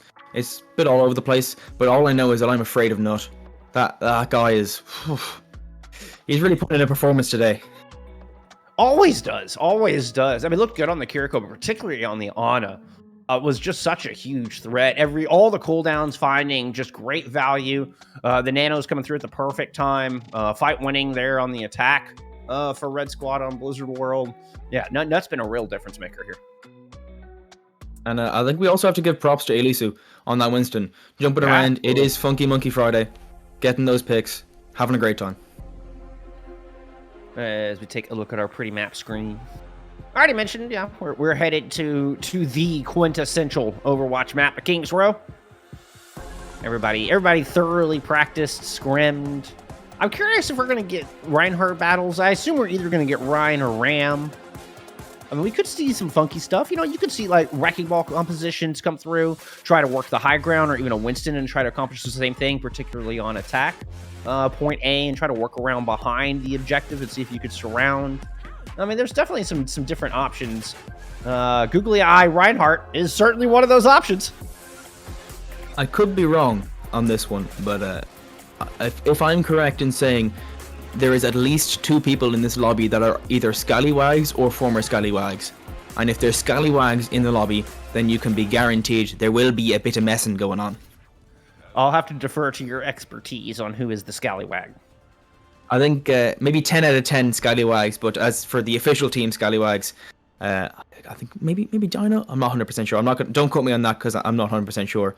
But there is the Reinhardt again with the googly eyes, Hanzo with the googly eyes. I want to see Dino hit some people with his hammer. There's like silver. There's just like a silver rim. It looks like glasses. Look like googly eye glasses on Hanzo there. Oh, nice. Yes. You roll those eyes. Now, these are the important factors. Who can make their googly eyes roll around properly? This is what we're looking for in our World Cup players. It's all about the mental game. It's all about the bad manners. And whoever is best at defeating the mental of the team is obviously going to get picked. Wait, does the shield? Yes, the shield still has googly eyes. Okay, very good. All is right with the world. Dublin in this... Yes, high ground position up here. Decides to give that up. We're going to get kind of a standard defense coming out from Blue Squad. Racer in the back line. Cynex on the hunt once again. Waldo, obviously, on the Hanzo. Not a lot going on right now. Dino goes pretty low. GCB goes down immediately to Waldo. Gets that pick before being taken out himself. Dublin on the Cassidy was not having his buddy going down without being avenged. Now the question is, does Team 2 want to push in without Waldo? GCB's going to make it back to this fight pretty quick. A good bio-nade from Nut means that... Dino has to back up, and at least he's starting to put some pressure down. Waldo has respawned. Here comes take number 2. Oh, Dublin goes down. Cynex comes in after the sleep. Dublin had to try and get away, but it was unsuccessful. Cynex on the Tracer swoops in, blasts his head off, and it's going to have to be a re-engage here. GCB takes down Waldo. That's a good start for Team 1, but a tick already for Team 2 here. And there's already been a nano boost. Nuts. Triple for Cynex on the Tracer. Still has the pulse bomb. Can we make it 4? Probably not, but that's okay, Cynex. You did your best. 3 kills. It's alright. It could be worse. It was all set up by Nut. You know, we were bragging about Nutsana here before this map started. Gets the first ultimate into the server, able to nano boost Elisu, and then just open things up. Capital's Ant Matrix just didn't stand a chance. Synex is able to get him behind him and find that great 3-piece. Now Pulse Bomb online, ready to go. Lisu has this Primal Rage. They're able to get aggressive. Great sleep out of Nut. Dino getting a little bit creative there on the right heart. Synex takes out Capital once again. Dino looks like he's going to go down. Nut goes down first, though. I think that may be Dublin maybe scratching his head a little bit, thinking, all right, how do we win this series? Nut is causing all the problems. Let's kill Nut. Unfortunately, it just wasn't quick enough. By the time they get the on down, Red Team has dealt with the entirety of Team 1. Only had to use one ult to do it in that fight. Red Team will have Sound Barrier to work with coming up here, which is going to be good because they got to keep an eye out here for Blizzard Star's ultimate. They have to know this May Blizzard's online. Of course. And of course, even better, there's a big slam incoming from Dino. He moves in. The Winston bubbles down. Big slam coming in from Dino. Gets two. Gets both the supports. Can he get... does not manage to get Waldo, but he gets addicted. That's a good start. If they can restabilize here, get one more. But Dino goes down, and Alishu once again on the Winston with that Primal Blade. Takes down... Well, gets 2 eliminations. Takes down 1 with a final blow. Oh, and Alishu continues to impress. So good with that Winston ultimate. And it is not easy. It takes us so much practice to get proficient with the Primal Rage. Alishu clearly putting in the time. This is going to be point B. Stop! 0.41 meters. Pulse Bomb lands on the so Dino. close. Here comes the Deadeye out of Dublin. A very good zoning Deadeye. Does not get anyone, but gives them the space they need to retake here. I think they're just going to move forward with it with Dino here. They've got that cleanse back from Capital pretty soon on the Kiriko. Oh, that's a big wall. If they can get... That's a large blizzard.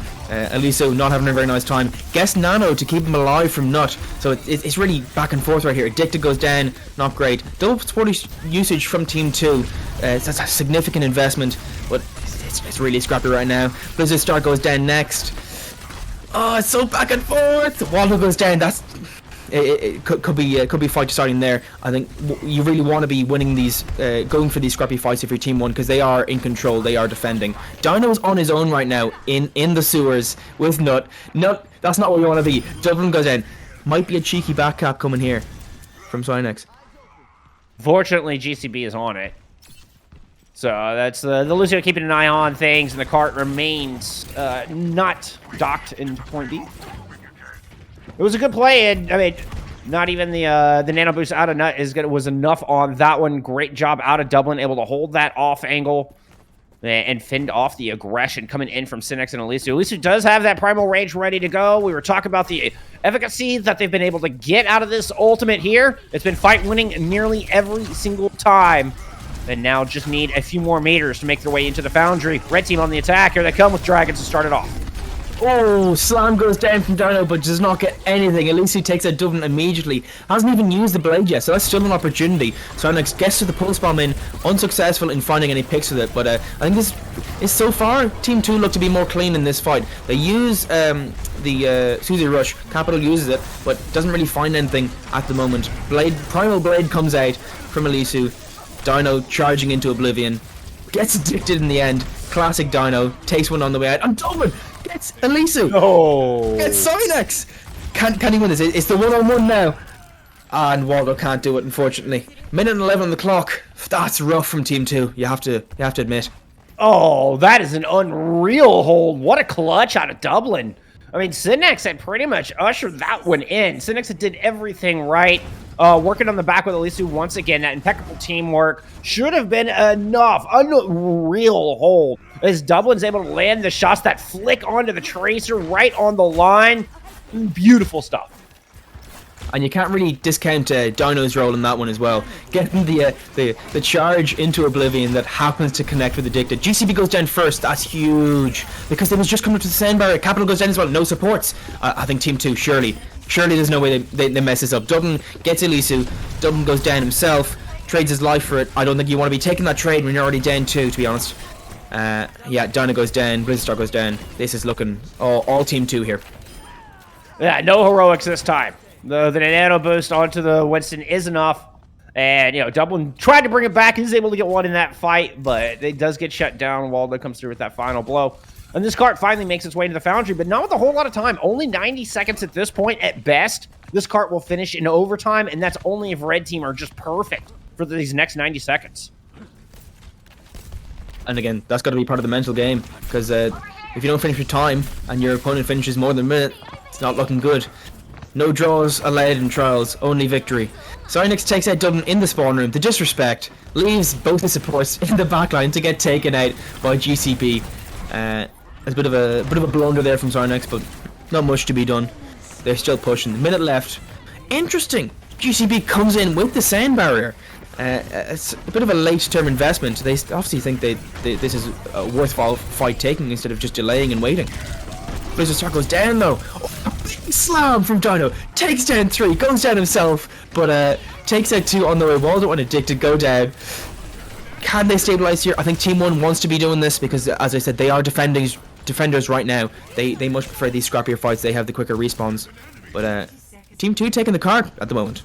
Yeah, it was a pretty heavy investment from Blue Team, and they didn't really get a clean fight win. Yeah, they bought some time. And they're able to build up a couple other ultimates, but here's the nano boost onto Elisu, and red team want to finish this. They're running into a Kitsune rush, though. There is an angry monkey in your backline, and he is electric right now. Dino takes out Nut. Ooh, that's a huge blizzard from Blizzard Star. His namesake, he lays it down, freezes the whole team, and my aim isn't great, but even when my enemies are frozen, I can hit the headshots. Elisu saying Rush is a fair comp, smiley face in the chat. Little bit of mental break maybe from red team. Not a big fan of the May. For glory. Switching sides. Exactly. Oh, it was a good hold there from Blue Squad. I mean, really, it was that impeccable work on point B that set all that up. But really comes back to Dublin clutching out that fight and holding red team on point B, which means, I mean, you get these long run backs, coming to where basically the camera is now on your screen. It takes so long for the offense to make their way all the way here. It chewed up a lot of that clock, particularly after, point A was one and done. Red team just speed run through the first point and speed run through streets for the most part until they got to the very back. Dublin puts up that great hold, eats up all the clock, and then Red Squad just doesn't have enough to work with once they start moving into the Foundry. Blizzard Star, once again with a very impressive performance as well, comes through with the closing fatal blizzard that sealed the fate of Red Squad. Now Red Team on the defense, pulling out the Ramatra. So at least they're getting away from the Winston. Still benefits from the synergy with the Ana, but just not as much as a Winston would. Exactly. And interesting you mentioned that that they get held on second. So last map they get held on third. This map they get held on second. Will we see the full hold next map? I can see it in the tea leaves. Is that a prediction I can make at this time? I suppose we'll have to see their defense first before I make any judgment. Cast any judgment on that one. Well, and does it swap? Does Blue Team, Blue Team got full hold last map, and Red Team made the third point. Does this mean Blue Team is going to make it into second point, and Red Team can't cap, and then we flip? So is it slowly swinging back the other direction, or is Blue Team just going to get even further help? Blue Team just doesn't make it out of spawn. That's basically what it ends up with. They can't even get out the door. That's the other option. Well, I certainly hope not, because I think that'll be quite difficult for us to cast as an entertainment spectacle. So we'll hope that they at least get out the door. They have done so far. Hey, step one accomplished. Well done, Dino's folks. sticking with the red heart here. We're going to work around the outside of the statue. They do have to worry about Waldo sitting on that high ground. Excuse me, that's Nut up on the high ground. Now there's Waldo up there. Oh, nearly gets the headshot. Very close to taking him out. Dino going a little bit low. Elisu gets a little bit aggressive on the Ramatra. He's going to be feeling that in the morning. Cynex getting down. Dublin has the high ground. I do study physics, so I can tell you projectiles tend to go down as a result of gravity, generally towards Dublin's enemies' heads. I think Dublin was studying some physics as well. Just getting that right arc, that right drop. Gets the key shot onto Waldo, which clears the high ground, allows for Dino to move in. Gets the headshot onto Elisu, who had overstepped pretty dramatically. And then follows it up with another as well, I believe, onto Blizzard Star. So good set of three-piece there from Waldo. Not all 3 kills, but all 3 important. From Dublin. And now, hey, car's moving on the road. Next step, get through this archway. This blizzard coming up going to be key from Blizzard Star and the rest of Blue Squad. It's yeah, the Ramatra, not great to start with, but if they can hold this corner and they can set up properly, I think that there could be a lot of things. Dino comes out, gets a little bit too aggressive, gets stuck behind the May wall from Cynex, managed to stay alive. Blizzard comes out from Blizzard Star, doesn't really freeze anyone, but that's a huge anti-nade. Nut gets 2, goes down, but will that be worth it? LSU goes in the back, gets 3, nearly gets the 4th, but the dragon coming in from Waldo managed to steal those 2. If it wasn't for that dragon, I'm not sure would it have been a fight win, but it might have been a 5k if they played their cards right. Hey, it's still a 5k. It's just, teamwork 5k between Annihilation and Dragons. Beautifully done. Capital's going to go ahead and swap off the Baptiste now, going on over to the Kiriko. Try to utilize that Suzu, help keep Dino in these fights a little bit more. Immortality Field was not enough in that last one. Ant Matrix is invested as well. Nothing could punch through. Here comes the second attempt. Guess the pin from Dino. Yeah.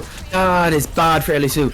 Tries to stay alive, doesn't manage it. There's no way you're staying alive there. And now it's time for Dino to move forward. He's got the shatter. He's going to press Q, and people are going to go on the ground. Going after Red team are just disengaging. They're going to back up. Oh, that's a nasty kill. How does Dublin find Cynex? This is not good. Red team, now they're just going to give up the entirety of streets. They're going to have to fight here at the very back. Same spot blue team made their hole. It's Dublin, so he just hits those shots. I don't know what to tell you. There's nothing else to it. And he's got that beautiful angle now to continue the aerial bombardment from the Hanzo. Big shot coming in here shortly. Interesting charge. Oh, and he cancels it. Would have been a confirmed kill on Nut. Gets it anyway. Maybe that was intentional. Bad manners play. Dublin gets Elisu, and Cynex goes down. Second, well, technically second charge kill if you count the first one. I'm going to count it. It definitely counts, and they take point B. That couldn't have gone any better for Blue Squad. They get the Blizzard out. The only thing that could have been better is if they had gotten Addicted Sound Barrier out, but GCB is able to hold on to their ultimate, and they can use that to push through. Over 4 minutes on the clock. Good wall. Elisu's in trouble. Gets picked again. Elisu's not really having a very nice time right now on the Ramatra. Was complaining earlier about the rush composition, and the rush composition is working against him at this very moment. Very sad to see from the now enemy Reinhardt. Alright, we're going to see some real mind games now. Wait, that's assuming Elisu can even get back to this point. Look at the rotation from Blue. They have so many ults to work with. Kitsune rushes out. They're trying to hit Red team in the back. So low. That is a very clutch same barrier from GCB right there. The Blizzard comes out. Blizzard Star goes down first. That's a huge headshot from Waldo. That could be devastating for the blue team right here. Both rounds go down. Dino's 1 HP. Elisu just about sliver of health and a dream, but they hold on for just a little bit longer at least. Blue team really kind of botched their ultimates on that one. Start off with a Kitsune rush. It's too far behind the squad. They don't get a whole lot of value out of it. Blizzard doesn't land, gets absolutely no one. Dragons doesn't get anybody. That was 4 ults invested. A disastrous fight for blue team. Red team are thinking they're lucky stars and now have a real chance to hold. Two shadows here. One shadow goes in, gets 2. They take out Cynex. Will they get Elisu? Not entirely sure yet. But it doesn't matter if the rest of the team is dead already. Bit of a back and forth here. Elisu goes down. Will they have time to push this? There's no chance they're not going to push this. Very sad. Elisu does not get the shadow off. But what's going? Are they not capping? Is this a little bit of bad manners going on? No, it's the scrim code. So it's already pushed past the box of victory. My apologies. The meters just gets stuck on 0.01 here as just kind of part of the scrim code. So there's still 2:35 on the clock. They have pushed past red team's distance, but they'll play it out to see if blue team can cap here. And now we've officially arrived at the team deathmatch section of the trials. Yeah, and that's going over to a Baptiste. Capital doing the same. Waldo onto the Tracer. All right, here we go. So next is Blizzard. Nothing to block it. Blue team, how are you going to get past the Blizzard? Are you going to kite it? Are you going to bait it out? Are you going to get aggressive? I'm hoping for get aggressive here. Not coming out yet. Blue team playing very conservative at the moment. Yeah, and already used. Yeah, the immortality field goes out. Cynics gets Dublin. They're a tank down though. Capital goes down. They're favourable in that position. Oh, what a nasty shot from Cynics onto Blue Star. That was disgusting. Jesus, he's got a Point. family. Yeah, point. Dino got a lot more meterage than they had any business doing. That cart was sitting on the box, and Dino was able to sneak it that much closer to the back within a losing fight, mind you. Now, support ult's coming online here for both of our squads. This is going to be a messy one. I certainly hope so. One might wonder if you're losing the fight and you're backcapping, maybe there's a reason why you're losing the fight. Maybe you're not somewhere where you shouldn't be. The immortality field, not the box comes out from the Baptiste. Amplification matrix, that's it. I finally remembered it. That's the one. Not much coming out. Nut goes down a little bit low, but nothing to show for it. Dino once again in the backline. Who's backline? Who knows? It's Dino. He does what he wants. Pulse bomb comes out unsuccessfully. Oh, and Blizzard gets Waldo. That's a huge pick. Right after the pulse bomb comes out. Yeah, it's just a wonderful amplification matrix out of Capital. Blue team take full advantage. Slam is going to get blocked. Blizzard's out. Looks like blue team's got this. There's still 4 living members of red team. Oh, never mind. My apologies. Dino said no. Dino said no, Daring, you're wrong. There's 0 living members of red team. As he gets the pin right into the spawn door. What a classic Dino maneuver. And that is them taking the map. Classic Dino. Classic. Dublin, real standout for me on that one. Had just a fantastic map. Blue team fumbled their ult a little bit, but for the most part looked really good. Dino's Reinhardt, absolutely superb. Love the aggression and measured aggression at that. We saw Alessio, I think, get a little overly aggressive at time, where I think Dino kind of did a better job of knowing when to get aggressive and when to kind of play passive. I think I'll agree with you there. The tank battle definitely was something, especially on King's Row. Tank battle is something you always want to be paying attention to. I think Elisu was getting a little bit tilted when it came to those rush compositions. We saw that in the match chat, and I can't really blame him when you got Dino in your face with a big hammer and he's 8 foot tall and he's German. You're not gonna be having the best of times, especially with that support line backing him up and giving them the heals. Yeah. So, I mean, support lines have looked really good on both sides, honestly. Nut and Addicted have been fantastic. Same goes for Capital and GCB. I think Capital's looked really good on the Kiriko in particular, where I think, we talked about Nuts Ana has been an incredible standout, and I'll be surprised if we don't see Nut make national team, to be honest. I definitely agree with you. I'll be very surprised.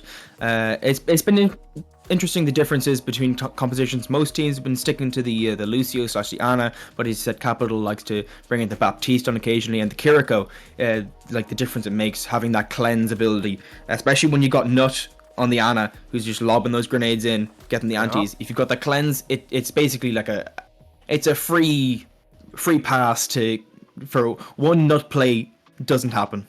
I mean, but that's really it. I mean, you've got to counter it. And we were talking about Dino having that great backline and Aliso having a wonderful backline of their own here. Well, they're going to swap it up. Aliso is headed over to blue team. We're going to get Dino headed over to red team. So Nut and Addicted now backing up Dino. GCB and Capital now backing up Aliso. And we are going to be headed to Oasis. So we're headed back to Control, and this map has been chosen by the staff. So this was not a player pick map. This is the staff saying, hey, go play on Oasis, flip your tanks around, let's see what you got. And by the looks of it, unfortunately, this will be our last map in the fourth block of trials. Yeah. We've been having so much fun.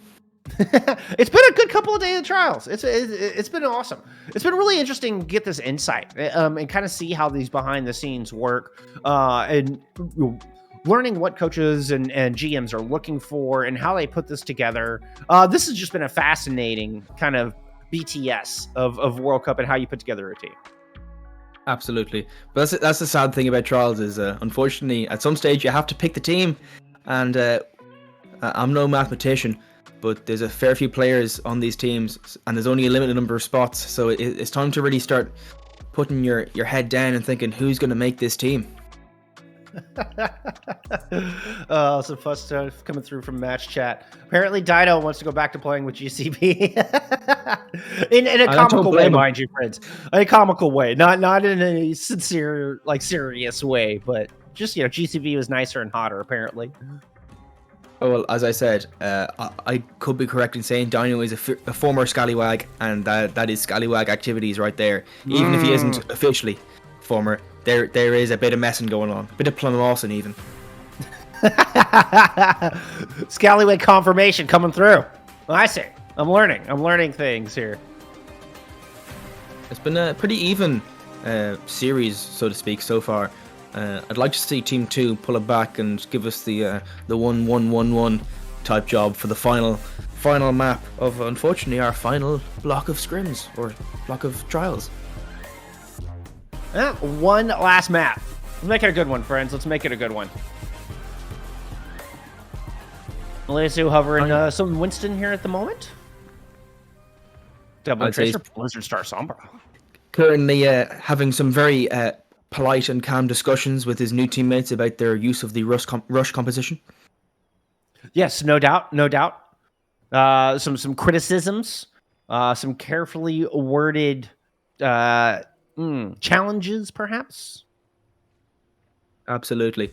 And honestly, I do not blame him for bringing his polite concerns to his newfound brothers in arms. Understandable. Though I am a rush comp defender. Rush comp enthusiast. Apologist. Enthusiast is a good one. Yes. Oh, 2 monkeys. It is Funky Monkey Friday. Happy Funky Monkey Friday, everyone. Traitors on both sides. Waldo sticking with the casty. It's another interesting one. He's been really enjoying that all night. I mean, it kind of puts Waldo into more of a defensive posture right out of the gate. Just stand back, looking for those 2 flankers to come in. You see some attention onto Waldo already. As Dublin and Blizzard Star know they have to take the casty out. Poor Waldo. He's just getting bullied. Yeah, they're putting a lot of focus on Waldo right now. And he gets antied again. No. It's not even nut this time. And he gets hacked again. This is tragic. We need to have a speak with our players about their code of conduct.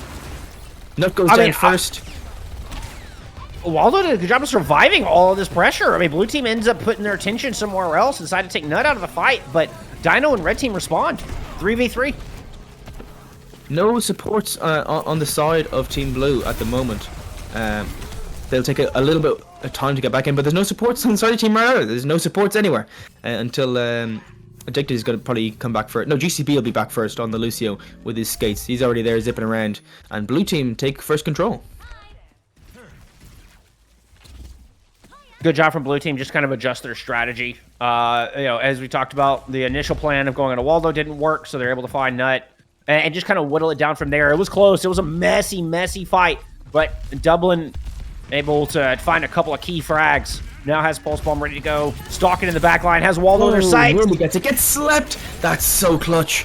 That is so clutch from Nut. Once again, they don't manage to take him down, and he goes down himself. The nano from Capital onto Elisu. I think that was the deciding factor there, as the monkey is just going nuts. Dublin in the back line with the Tracer, not even doing most of the damage. Just clean up at this stage. Like all the damage has been done. You got an electric monkey in your face. You're not surviving very long. And Capital able to beat Nut to that nano boost, I think, for the first time since we've been seeing the Ana challenges. And either the Ana mirrors, Nut has always won that race to the ultimate. In fact, usually beat everybody else in the server up to getting their first ultimate. Not this time. Nut goes down so low. Oh, that's huge. That is a huge anti from Capital to take out Nut so early. You lose his own life, but you're down 4 as red team now. You're not very happy with that one. That is huge from Capital. Gets the anti onto Nut, and there's nothing you can really do. Just instantly dead.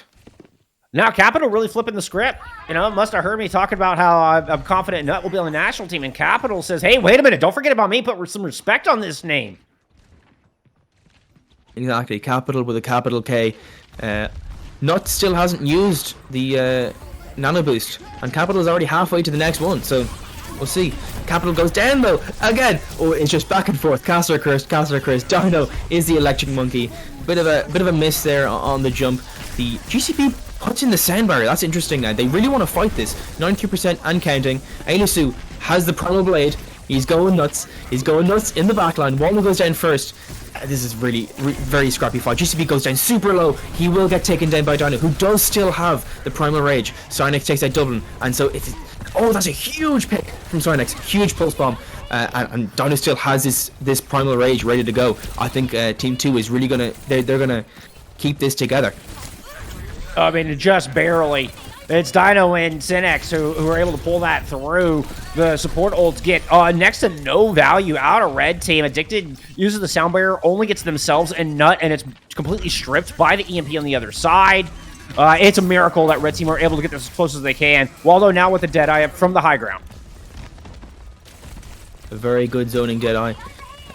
Loses 3 health in the process. He'll want that back at some stage. Dino finally uses the blade, Primal Blade, but does not, I keep saying blade, Primal Rage. Gets GCB in the end, but gives his life for it. This is very scrappy. I think everyone's down to 3 members at this stage. Blizzard Star manages to equalize on Cynex. I think that is Team 1 taking the advantage here. Unless Addicted has something to say about it, which he usually does. Until he gets hacked. And then he dies. Yeah, the highly mobile, chaotic nature of blue team's comp here, just superior on control, able to outlast in this final fight. The EMP will make short work of Dino. And red team, I mean, yeah, they're going to try to come in touch. You got to give it everything you got, but blue team have this on lock. Yep, nothing you can do when your roller skates are turned off by a hacker. You're not going anywhere.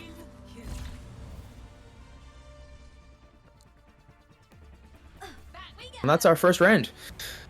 I believe we will be playing the full 3 based on the Trials workshop code.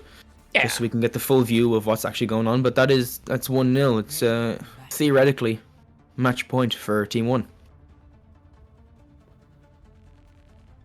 And again, I mean, it's just about getting a look at these teams. Getting a look at how they handle this situation. And all of the skills that goes along with it. So... a good comp choice coming out from blue team, and it certainly proves superior in this instance. Looks like there's not much change as we get the rush lull. Yep. Dino once again. Yeah, Dino wants to go over to that rush composition. They've got the May Cass. They've got the Baptiste. No change out of blue squad. Yeah, Dino's out for revenge. Yeah. Oh, yeah. Dino's definitely out for revenge. Catchphrase! That's definitely the bit that Dino wanted emphasized in that little interaction. Is the tank battle, the mental. What hero is Dino on? Blue team, they won't know. How could they figure it out? And a good rotation here from Team 1. They're going for the classic dive, so they'll just take their time, mosey on in. Big dive coming in from Elisu. Doesn't get anyone, but Dino is that is the definition of stuck between a rock and a hard place. But the hard place is a German man who's 8 foot tall with a hammer. Dino doesn't manage to get out, but gets pinned. Oh, he could be going down there. He's so low, but he managed to get out just in time. Hack comes onto Dino. He's not having a very nice time, but he's staying alive anyway. Cynex goes down first, which is not ideal for red team. But they do have control of this wee little room, so they should be chilling. After falling first in the fight, Cynex swaps it over to the Reaper, and, well, doesn't look like the brawl composition had much better luck here for red squad. Blue team tried to do the same method they did last time. They tried to focus down Waldo. That didn't work, so they found the Cynex was vulnerable at that point on the May. Didn't have the cooldown, to able to get that kill and snowball that into first cap. Looks like redemption for Alice may be possible against the rush-based compositions. Huge anti coming out from Capital. Gets Dino and Waldo. Waldo is so low. He eventually goes down to Alisu on that Winston. He's just chilling. He wants to kill any rush players in the world. What happened to that pulse and by God. I don't know. I think it went into a wall or something. It didn't kill anyone, that's for sure. It didn't explode. Star didn't explode? It didn't explode. Maybe it's an April Fool's joke. Yeah. That was an April Fool's pulse bomb. I didn't see that one in the patch notes. Some pulse bombs are just duds. Like, that's just... And that sounds like a good idea, especially as a fellow rush player. The window comes out from Nut. Doesn't really get anything. Ooh, big EMP. Oh, Cynex goes out super early there. You've only got 2 seconds to hack, but 2 seconds is enough if you're deleted instantly. We got Elisu on the Winston, jumping around. He's angry. 73% and counting. Can they clutch up the series here? I mean, red team have lots of ults to work with. They've got the tools to come back in and make a map out of this. I mean, Addicted, well, sees teammates die around them before they have the ability to use sound barrier, so they just hold on to it through that massive EMP from Blizzard Star. But it could be a blessing in disguise. I expect the EMP to start things off and then red to get aggressive. Oh, big sleep onto Synex. That could be huge. Oh, Dino gets the GCB gets the 2. Classic Dino. He doesn't care. He gives his life. It's for honor. It's for glory. He goes off the map with pride. Nut takes out Elisu. Nut goes down himself from Blizzard Star. Again, it's very scrappy, but Nut's not very happy. Dino's very happy. 99%. Looks like Team 1 will be taking the series here. Sardex can't make it to the point. Can't use that Reaper ultimate, and they take the series. But there's still one more stage to play. 1 ult versus 4, and blue team still managed to come out on top. Unbelievable. GCB's sound barrier is okay. Like, it gets 3. It was in a 3v2 situation that GCB finally drops a sound barrier, and you're like, might as well. I just finished this one off. Just push it over the edge. And it's enough. Blue team coming out on top and showing 0 changes as we head into City Center here. Looking on the other side, though, it is a complete shift here for red team. Yeah, it's will we see Dino stick to the wrecking ball? I think we have to give major props there to GCB, or maybe should we give props to Dino for charging off the map? I don't know. Either way, GCB took credit for 2 of the kills in the kill feed with the boop, so we'll give it to GCB for now. Well, Dino had the option to stop their pin, so it is feasible that Dino would have lived and not charged off the side if not for GCB with the 2 kill boop. So that definitely, true, we'll give it to GCB for sure, for sure. 2 wrecking balls coming out. Interesting. Hell of a last fight then for our last stage of our last map. Mirror comps. This is going to be wild and wacky, and who can control the flanks will control the map. Ooh, Nook goes down super low on the Kiriko. Managed to stay alive so far, but he's definitely getting peppered down by Dublin on the Tracer. It's a bit scrappy. Now Ames goes so low. Dino takes him down. That's the ball mind games have begun. Dublin gets hacked on the Tracer. No chance you're staying alive then if you're completely immobile. You've forgotten how to run, forgotten how to teleport. GCP gets hacked as well. Synex, buddy, they've got families. Just leave them be. You've already won the fight. Yeah, GCB's not going to make it out of here. Red team with a strong start and continuing to find picks. It's going to be another neutral fight. So I imagine we'll be focusing on the wrecking balls once again. Red team, all eyes were on Elisu, trying to get the hacks there. All guns facing down Elisu. Once you get the wrecking ball out, massive advantage to your squad, and it forces the opponent to kind of back up and really just backpedal the rest of the way. So let's start first hack this time around, though. Yeah. Oh, red team are so low right now. Nut takes out Dublin, but nearly gives his life for it. Managed to get healed up by Addicted, who again is super low. It's very scrappy. Everyone is at most 1 HP at any given time. Capital goes down next. The Kiriko battle ends in Nut taking the victory. Elisu is again very low. Might be going down next. Rolls out, leaves his team behind. They'll sort themselves out. They'll be fine. 55 and counting for red team, and nothing in sight that could. There's a very high ultimate fight coming up pretty soon. Yeah, and I'm looking at the support ults. There's a definitive lead here for red team. It could be a big difference there. Kitsune Rush already out for him, but Dino's down.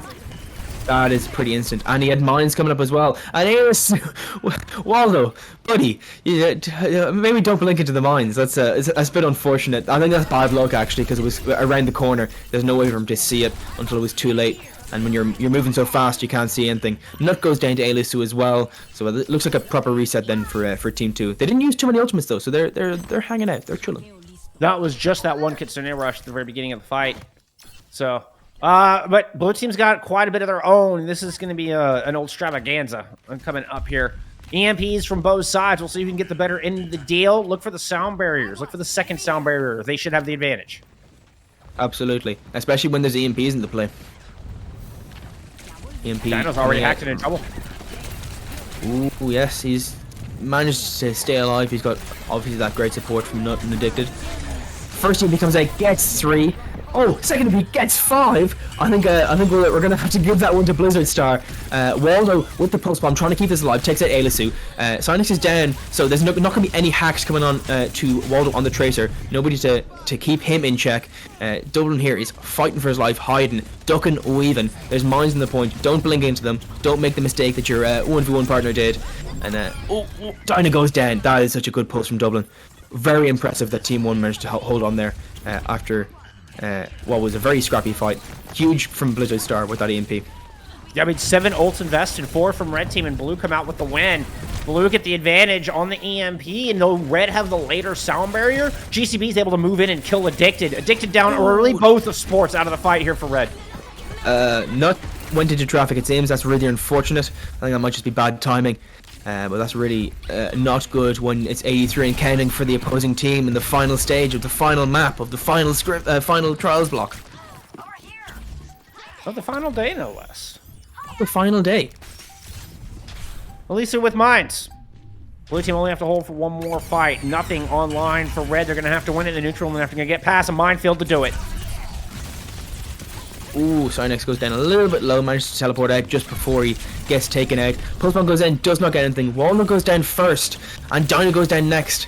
Yes, it's looking pretty good for Team 1 here. Those mines are just so oppressive, and there's nothing they can do. Team 2 can't touch, and Team 1 are your victors.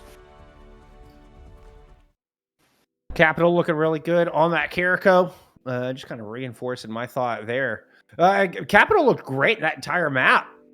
Yeah, making a case that Nut is not the only top tier flex support here available for Team Ireland. Very impressed with what Capital brought to the table in that one. So I mean, that was the big standout for me throughout that whole map. Honestly, Capital really drew my attention and kind of stole the show's parts. Yeah, he obviously heard us discussing between the maps, saying, "Oh, Nut's gonna be on this team," but he said, "No, you guys, as you said, put some respect on my name, and I'll put some respect on Capital's name." That was a very respect-worthy performance. I also like to mention this redemption for Ailisu, getting the Rush comps have been defeated. He finally did it. Justice for Ailisu. got over the Rush comps. We may actually get one more map. We may get a bonus map. So one of the tanks had to leave, which is what kind of prompted us finishing the block here. But there may be a sub coming in to kind of take their place, and we get one more go at it. We're still kind of waiting on confirmation on that. It could go either way. We might just be done. We might have bonus Overwatch. It's still up in the air. Fingers crossed, that's for sure. Absolutely. But we've come this far. May as well finish it out. It's only 9:45 here, so 15 minutes for a map. If we go for like a push map, we can probably sneak one in. Surely there's nothing else. And actually, we are going to get a map 5, and it will be push. We're headed to Esperanza. Nice. And Excellent. There's not even a sub coming in. It looks like both Dino and Elisu are going to stick around for this one. Hey, you know what? It's a 10-minute max. We know the time frame here. You're not going to have extra innings. It's not going to be a 30-minute map. There's only so long it could go. So, push, I suppose, is a good choice here for this final map. This is how we're going to send it off. This is how we're going to close out the trials. It's going to be in Portugal. Exactly, yeah. We'll get everyone home before rush hour. So, 10 minutes in a dream. Elisu is currently petitioning to get that changed to dive hour. That's just be known as dive hour from now on. Just remove the word rush from our lexicon altogether. Actually, I think I quite agree with you. I'd rather, if I was stuck in traffic, I'd rather be a Winston than a Reinhardt, because at least I could just jump over it and fly away. It's dive hour. Yeah, exactly. Everyone has their own personal jetpack, jump pack they use to circumvent city traffic, especially in Dublin these days. By God, it's diabolical. I can't say I know. I've never been, but I know it's pretty bad here where I live, so I can at least understand. Actually, hey, it's one thing. It's universal. Traffic sucks. Yeah, actually, I probably should be saying that because we do have many viewers in the likes of Los Angeles, so they definitely have it worse. We're starting right now, 9 minutes 26 on the clock. We got a rematcher coming out from Dino, who has been quite successful with it so far in this match. Yeah, we had a bit of a funky start here. I don't know if somebody was AFK or if there was just a unsure on the decision, but it took a while for blue team to get out to the fight. Finally, this fight's going to break out. Dino giving up 1-player edge to red squad here. As the start goes down, yeah, that's another classic sleep from Nut. Just tracers on the ground. You can hit the tracer when they're on the ground, right? Most people can. I maybe wouldn't, but these guys are pretty good at the video game, so I think they will. Addicted head, no problem. I will say sleeping the tracer is the hard part of that whole play. Something that Nut seems to do with great rapidity. Yeah, it's the hard part, but not when you're Nut. Dino obviously getting very angry here on the Ramatra, has all that overhealth and can just sort of stay alive, block all the damage coming in from the front, basically just face tanking. There could be a huge stick from Cynex onto Capital. That was nasty. There was obviously some very complicated Newtonian mechanics calculated beforehand to get that stick, and he gets it every single time. At least got it that one time, no doubt. And that's all that matters. That's all that matters for that fight. That's for sure. I mean, Alyssa doesn't have the healing, and there you go. Red team was able to get Cap. Tim Smith Sr. here with the butt scratch, with Timmy's googly eyes. So close response now unlocked here for Red Squad. Couple ults to work with as well. A little bit of one-sided. We've only seen one fight, I suppose. Can't claim it's one-sided yet. But Dino is just sort of walking into the front line and just being there. And Cynex goes down early. That's an interesting one. Dino gets slept. Not slept. What's the opposite? There it is. He gets slept, and he gets the nano boost. So, 1 up, 1 down. They go down in the end. That post bomb was a little bit BM, I would say. Maybe not necessary after all last time, but sure look. I mean, really good primal from Alicio on that one. As we've come to know and love, good teamwork with Blizzard Star to get the first kill in that fight. Now Dublin in a bit of a duel with Cynex here. Cynex does have a pulse bomb ready to go. Dublin needs to be careful. Absolutely. Still have that high ground with that Winston. You can just sort of jump in, zap them all. Goes out. Ooh, Dino goes low. I don't think they're going to get anything there, though. He's got too much support, and he's got that ultimate. If he needs it, he can just go nuts, go stupid, go crazy. But he went too nuts, too stupid, too crazy, and he gets picked by Dublin, who is going nuts, gets Cynex as well. What a shot against Cynex. And that was, Dino just ran out of the line of sight of their supports. Dino, as soon as Dino turns that corner, Nut doesn't have LOS anymore. So it's just sustained, gone, and Dino gets focused out, not able to use the ultimate. And now blue team are going to get point cap and get closer respawns, mere meters away from taking the lead. I think that's Dino probably made a good decision from a bad decision in not popping that ultimate, because they still have that utility to use in this upcoming fight here. The big dive in. Nano wasn't used from Capital, though. I'm kind of surprised. There it is. Goes in now. Oh, and the Addicted, of course, responds immediately. Ramatra pops that ultimate. Anna gets dove. Will she survive? Looks like it. It's running around the Rosie on the wall. Anna is just about alive. Gets the anti-nade in. Still, Nut, how are you alive? Who is your healthcare provider? What's going on here? Who's your doctor? Eventually finished off that incredible peel from Addicted and the rest of Red Squad. They still have a bit of an advantage on this fight. Blue team are still fighting it out along the top of the wall. You can see Capital starting to back off a little bit. Dublin doesn't want to give it up just yet. And with that kill from Blizzard Star, blue team are feeling more confident here to regroup on the bot. Alisu has returned as well. Primal Rage at the ready. Of course, and Cynex in the back line gets Dublin immediately. That's what you'll love to see. Dragons come in, they're covering the bot, and not only is it doing a lot of damage, but you can't really see what's going on. Blizzard Star has the pulse, ready to go. Decides not to use it, because Dino's going to go down of his own volition. Gets a stick. Ooh, Alisu goes down. That's a bit unfortunate. And Cynex goes down as well. Capital just about gets the punch off just before he goes down himself. Oh, it is not quite the lead. It's point. Okay, there's the lead. It has officially flipped. The Nano coming in onto Addicted. We've got a Boostio on the battlefield. Ladies and gentlemen, I repeat, there is a Boostio on the battlefield. We've not seen this for many, many moons, but it's here, and now it's gone. But that's okay. It was a flash in the pan, but we enjoyed it while it lasted. Exactly. Ult's coming in line here for Blue Squad. Blue Squad, this is their fight to lose. They've got high ground, they've got ult advantage. Ilisu, Dublin, and Capital all get antied from Nut once again. But it doesn't really matter because Dublin has that high noon. It is 12 o'clock somewhere, and he takes down Waldo, his enemy, in the 1v1. Dino goes down next. Nut, Addicted, they're all super low. I don't see them surviving much longer yet, and that's the team wipe.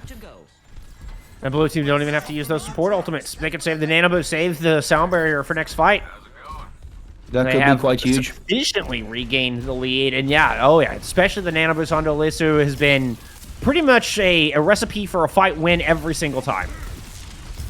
Absolutely, and they start taking major progress here. They take quite a significant margin when it comes to the lead, with only 3.5 minutes to go. And which has been quite the comeback. I mean, it was Red who started off strong. Here comes the Nano engage. Knocked goes down super low. Doesn't manage to survive. Addicted comes in with the sound barrier, but I don't think it connected onto Nut. Either it didn't connect or they just burned right through it. Waldo takes his revenge on Ilisu, 14 HP and a dream. But I don't think this cowboy is going to be venturing into the west any further, because it looks like Team 1 are just going to keep pushing forward. Ilisu, I hate it when that happens. That happens to me more often than I care to admit. Where you hit the Primal Rage as you're about to die, you hear the ult activate, but it doesn't actually activate. Oh, it's so frustrating. You see Ilisu saying, I heard him roar, but the Primal did not activate. Still Blue Team in great position here. Ilisu eating some shots from Waldo, but does still have the ultimate ready to go. Waldo popping the Deadeye. Oh my goodness, Brilliant Star with the 2K on the Pulse Bomb. Who saw that coming? I think that may have been a tank walking back into somebody else who was unfortunately in the way. Blizzard Star gets a third. It's just Dynamo and Waldo coming out of spawn now. It's a life for Team 2. They still have the Deadeye on the side of Dublin, so it could be used as a major zoning tool as they push towards to finally push this cart right into spawn. Oh, Waldo was stuck in that Deadeye animation. Couldn't roll, couldn't get out of the way. There's the 2K. Just escorts Blue Team almost to the finish line. Dublin working this flank angle. Gonna go open this window for this Deadeye. Oh, when he gets slept, Nut once again. You're not gonna, not Nut once again. Capital once again. You're not gonna catch him unawares quite like that anytime soon. Ilisu goes down next. Another pretty scrappy fight, but as defenders here, I think Team 2 are sort of hanging out, chilling. Especially when you blow up GCB like that. Just take Sanix on his way out though. Nut's able to get the Nano Boost onto Waldo before going down. So kind of as a last wish, gets the Electric Cowboy on the battlefield, and Waldo swings this thing back. Red Team stay alive. Not a lot of time to work with, though, and they are a long ways behind. 70 meters down at the moment. Huge Bionade. Oh, that's a huge Bionade.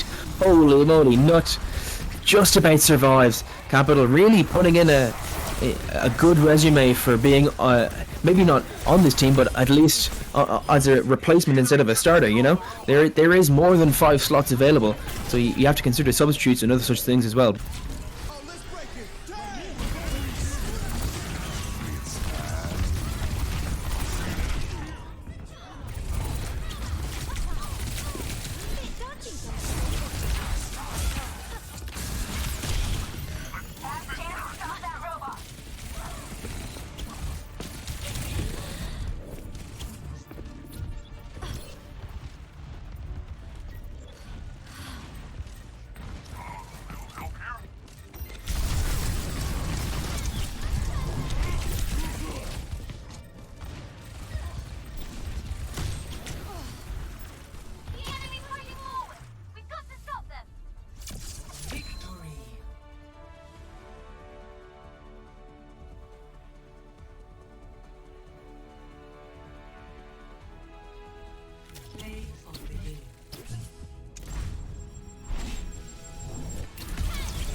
5, maybe 10 seconds of it.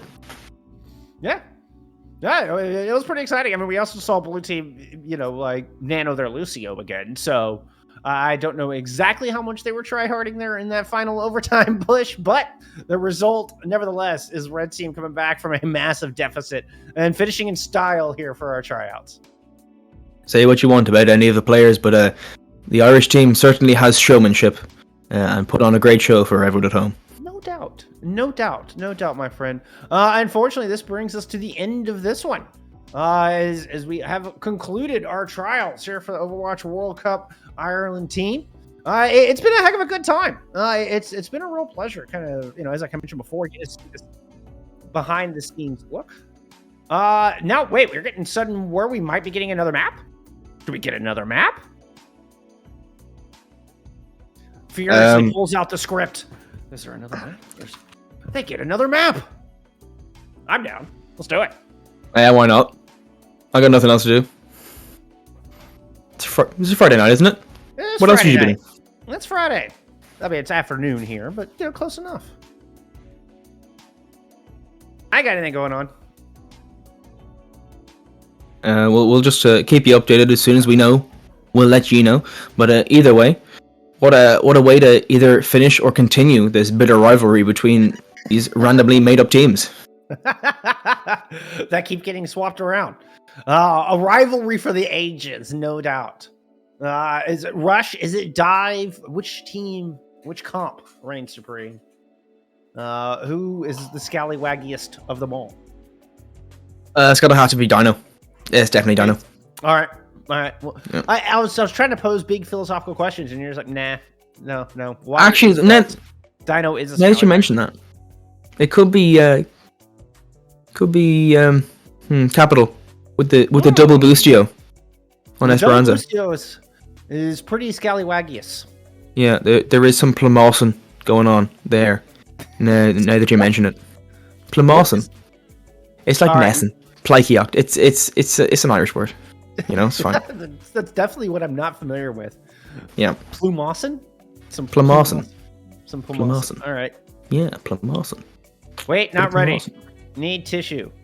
Dino has gotten so mad that he got a nosebleed. Probably your nanos. Wow,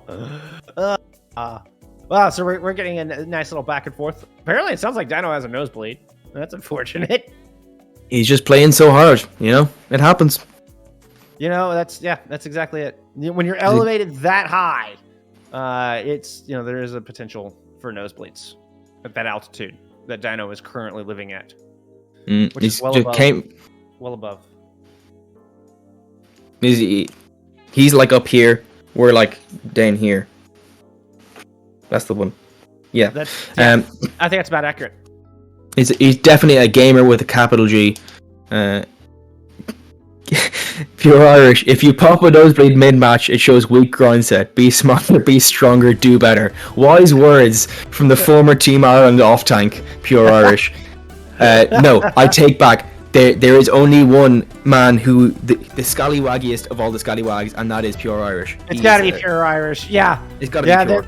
There was thoughts that it could be anybody else, and then Pure shows up. Yeah, we had a look at a map poll screen briefly there, saying we were going back to Esperanza. I don't know if that's accurate. I'm just putting that. Surely not. I'm just putting that out there. I think that Circuit Royale, by the sounds of it. Oh, here we go. Updated map screen. That's what I'm talking about. I like how Esperanza's just grayed out. Like that just didn't happen. Didn't happen. Let's go to Monaco. It's grayed out in respect for the nanos that never made it to Dino.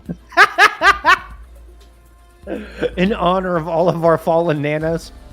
Yep, that's like at least 10,000 damage that was never done. And 10,000 damage that got through that shouldn't have. That was not negated. Exactly. That's like 40,000 damage if we add those That's a together. lot of damage. Yeah.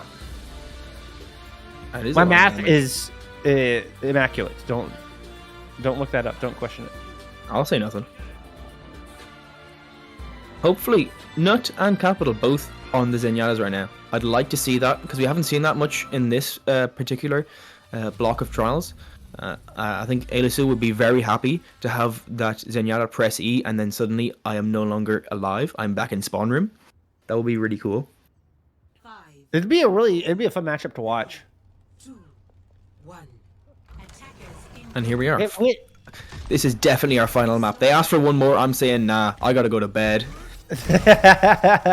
Dino, the ultimate crushing machine, out here on the Sigma for one last attack. One last hurrah for Team Red as they get out of the gates. We get our final Capital map and Nut. underway. Ooh, with a 1v1. Very close. Dublin nearly goes down. Managed to stay alive. Nut and Capital are trading blows with those volleys on Zenyatta, but neither has taken the first 1v1 victory yet. Dublin standing up there with no fear whatsoever. This man has faced odds that not many others would survive. Yeah, Dublin has eventually dropped down as there was just shots coming in from all sides on that high ground. Blue team want to hold here, but they're struggling to get a foothold. That's Blizzard Star out by statue with the Hanzo, but Dino is still able to just slowly but surely take space away, and the DPS of Red team are starting to inch forward. Goes down so low, manages to get healed up, stays alive. They got loads of healing now with Baptiste on either side, so it's quite possible that without a headshot, everyone's just going to be alive the entire time. Which, of course, favors the defense. I mean, the defense are happy to just sit here and eat up time. It's up to the offense to make something happen. We do love these double sniper compositions. Thank God for 5v5, otherwise I have no doubt there would be an Orisa up in here as well. Oh, yes, this would be very double shield heavy if this Back in map the was day. in Overwatch 1. Yeah. But no need to worry, we're safe now. Double shield can't hurt you anymore. Oh, that's a very quick Gravitic Flux from Elisu. Comes out, gets 3, doesn't get the final blows, but sure, look, if they're in the sky, you're going to shoot them anyway. It's like clay pigeon shooting. And he gets Waldo in the end. What a absolute gamer. Elisu. And it was a good read. Saw the accretion come out from Dino, so they're able to take that bold positioning and just get that up close and personal, close quarters Gravitic Flux. Really targeting Dino, able to get a couple of other casualties as well. And now they've got this nice defensive position. They're just chilling. They're just hanging out. Although Dublin might have the sights here first. Do they want to use it first, or do they want to wait for Waldo to go for it? Oh, nearly gets a jump shot. And gets the shot afterwards. Dublin with the headshot onto Waldo. No sights needed. Dublin just hits those.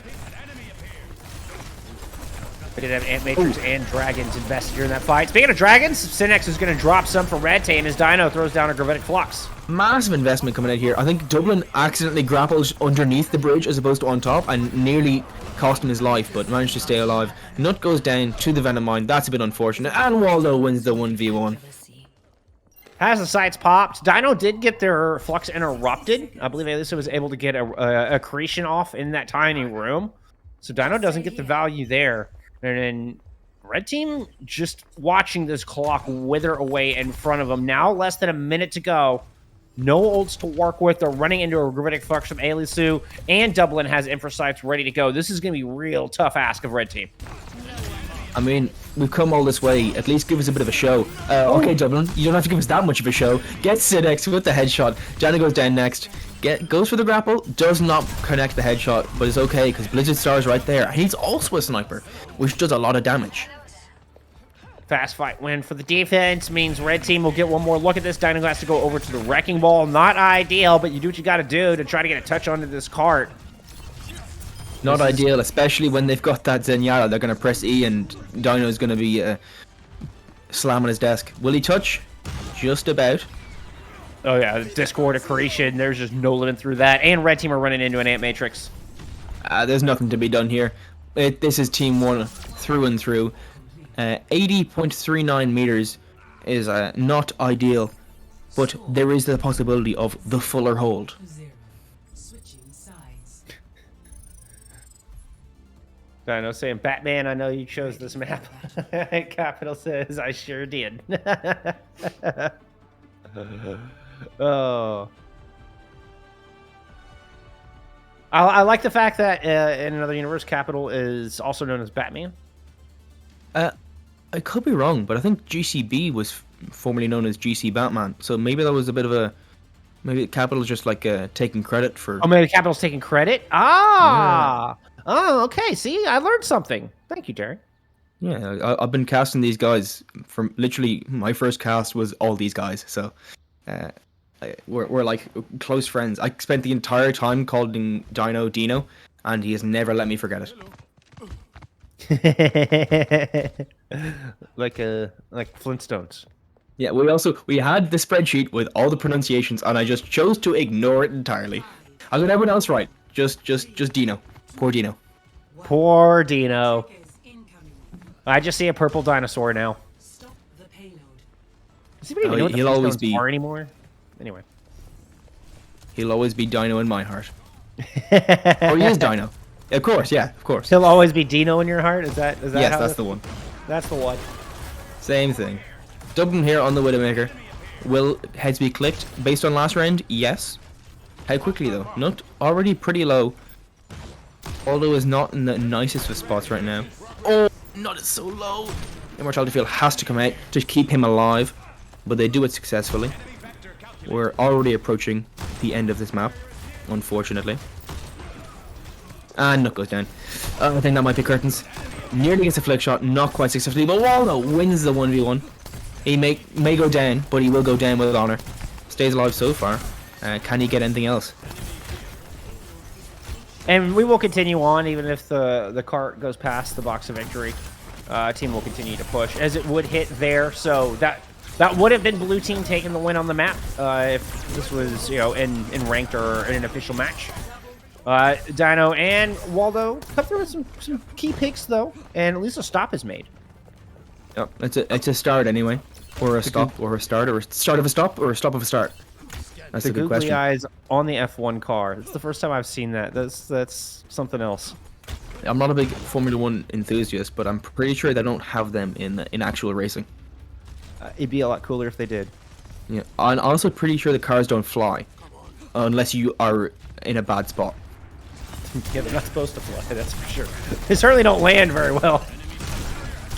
Hey, this dude coming in here with the Gravitic Flux could be making something happen. Has the sights? Oh, but Dublin gets it first. Don't even need the sights. I think that's an issue of our graphic settings are up too high, so they can see each other, but we can't see that they can see each other. Blizzard Star on the Hanzo has been silently doing work. Like, it's all been Dublin in the kill feed, but Blizzard Star has been putting in those shots. It's just, you know, the Widowmaker always takes over in the highlight reels.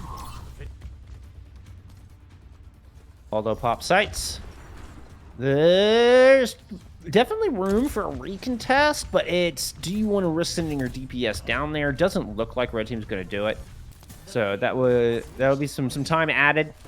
Point A picked up, point on the board. While they're looking for a long distance jump shot here, still sticking with the same compositions, no changes thus far. Sniper's still good here at the top of the hairpin turn.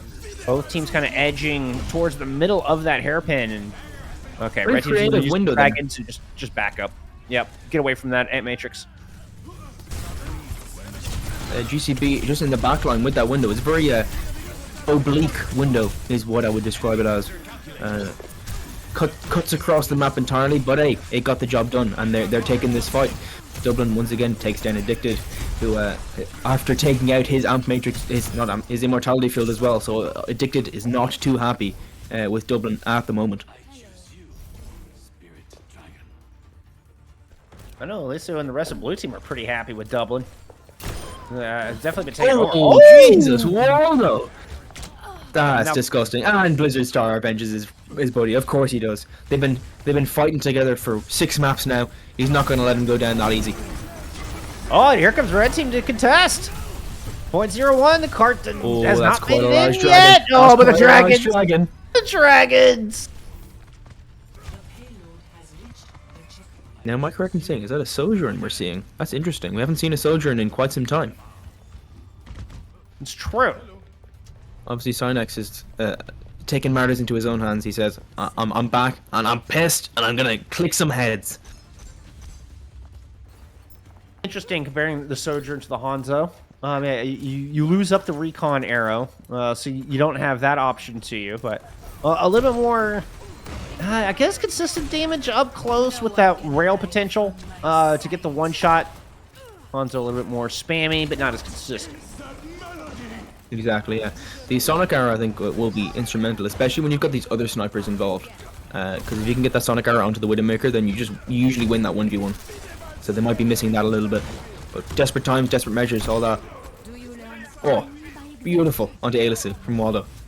Well, and fighting around a tight corner like that, you definitely have an advantage with the Sojourn. The Sojourn's, I mean, you've got an assault rifle. So when you're trying to play around that kind of geometry, I mean, it looks like a really good swap from Synex. So Hold comes through, still 3 minutes on the clock.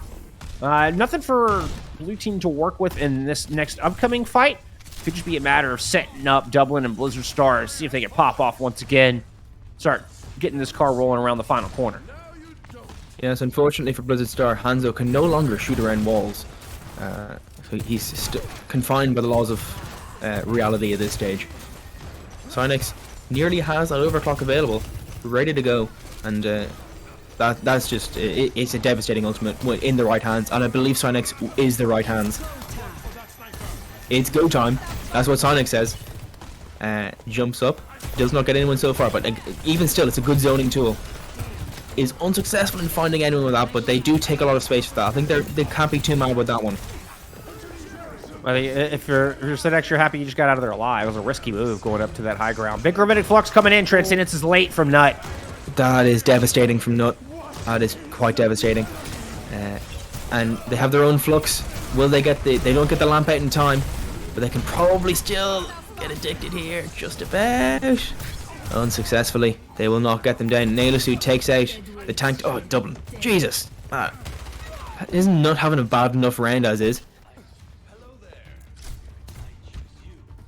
And now Dino all onto the done with ball. pretty much no ultimates. I mean, Capital, Dublin, Blizzard Stars getting good position. They maximize the use of that high ground and able to get it done. I mean, just in the neutral, just using their raw aim.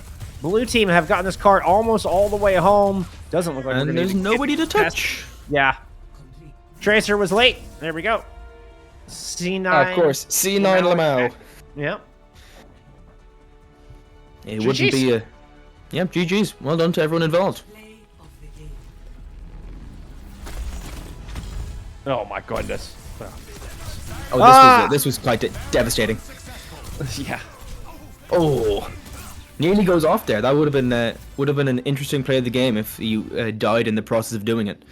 Unfortunately, we did not see that. But such is our last scrim block. Not scrim block. I keep saying scrim block. Such is our last of our trials blocks. 4 of 4.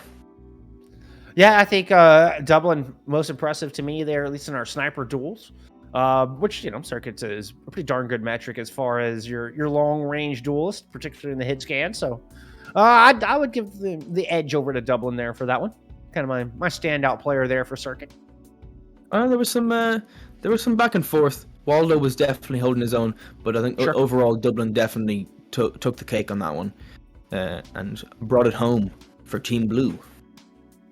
Well, that is it. This concludes our broadcast of the World Cup trials here for the Wolfhounds. Thank you all so much for hanging out with us. Really appreciate you taking the time. Just gonna enjoy some Irish Overwatch. It's been a lot of fun. Daring, it was a blast getting to cast with you, man. Yeah, it's nice to work together for the first time and hopefully not the last. Indeed. The big shout out to BPL here for all their production work and bringing these matches to you. Want to make sure and let you know, go follow Team Ireland's journey on Twitter. That is Team Ireland OW on Twitter. And then you can join their Discord. That is at their Discord is just discord.gg/Ireland. So go be a part of the community there. Kind of keep up with what's going on as World Cup continues throughout the rest of the year. But hey, once again, thank you all so much for enjoying these games with us. Really appreciate it. But y'all enjoy the rest of your weekend. Have a wonderful night, and we'll see you around for more World Cup in the future. Long and full.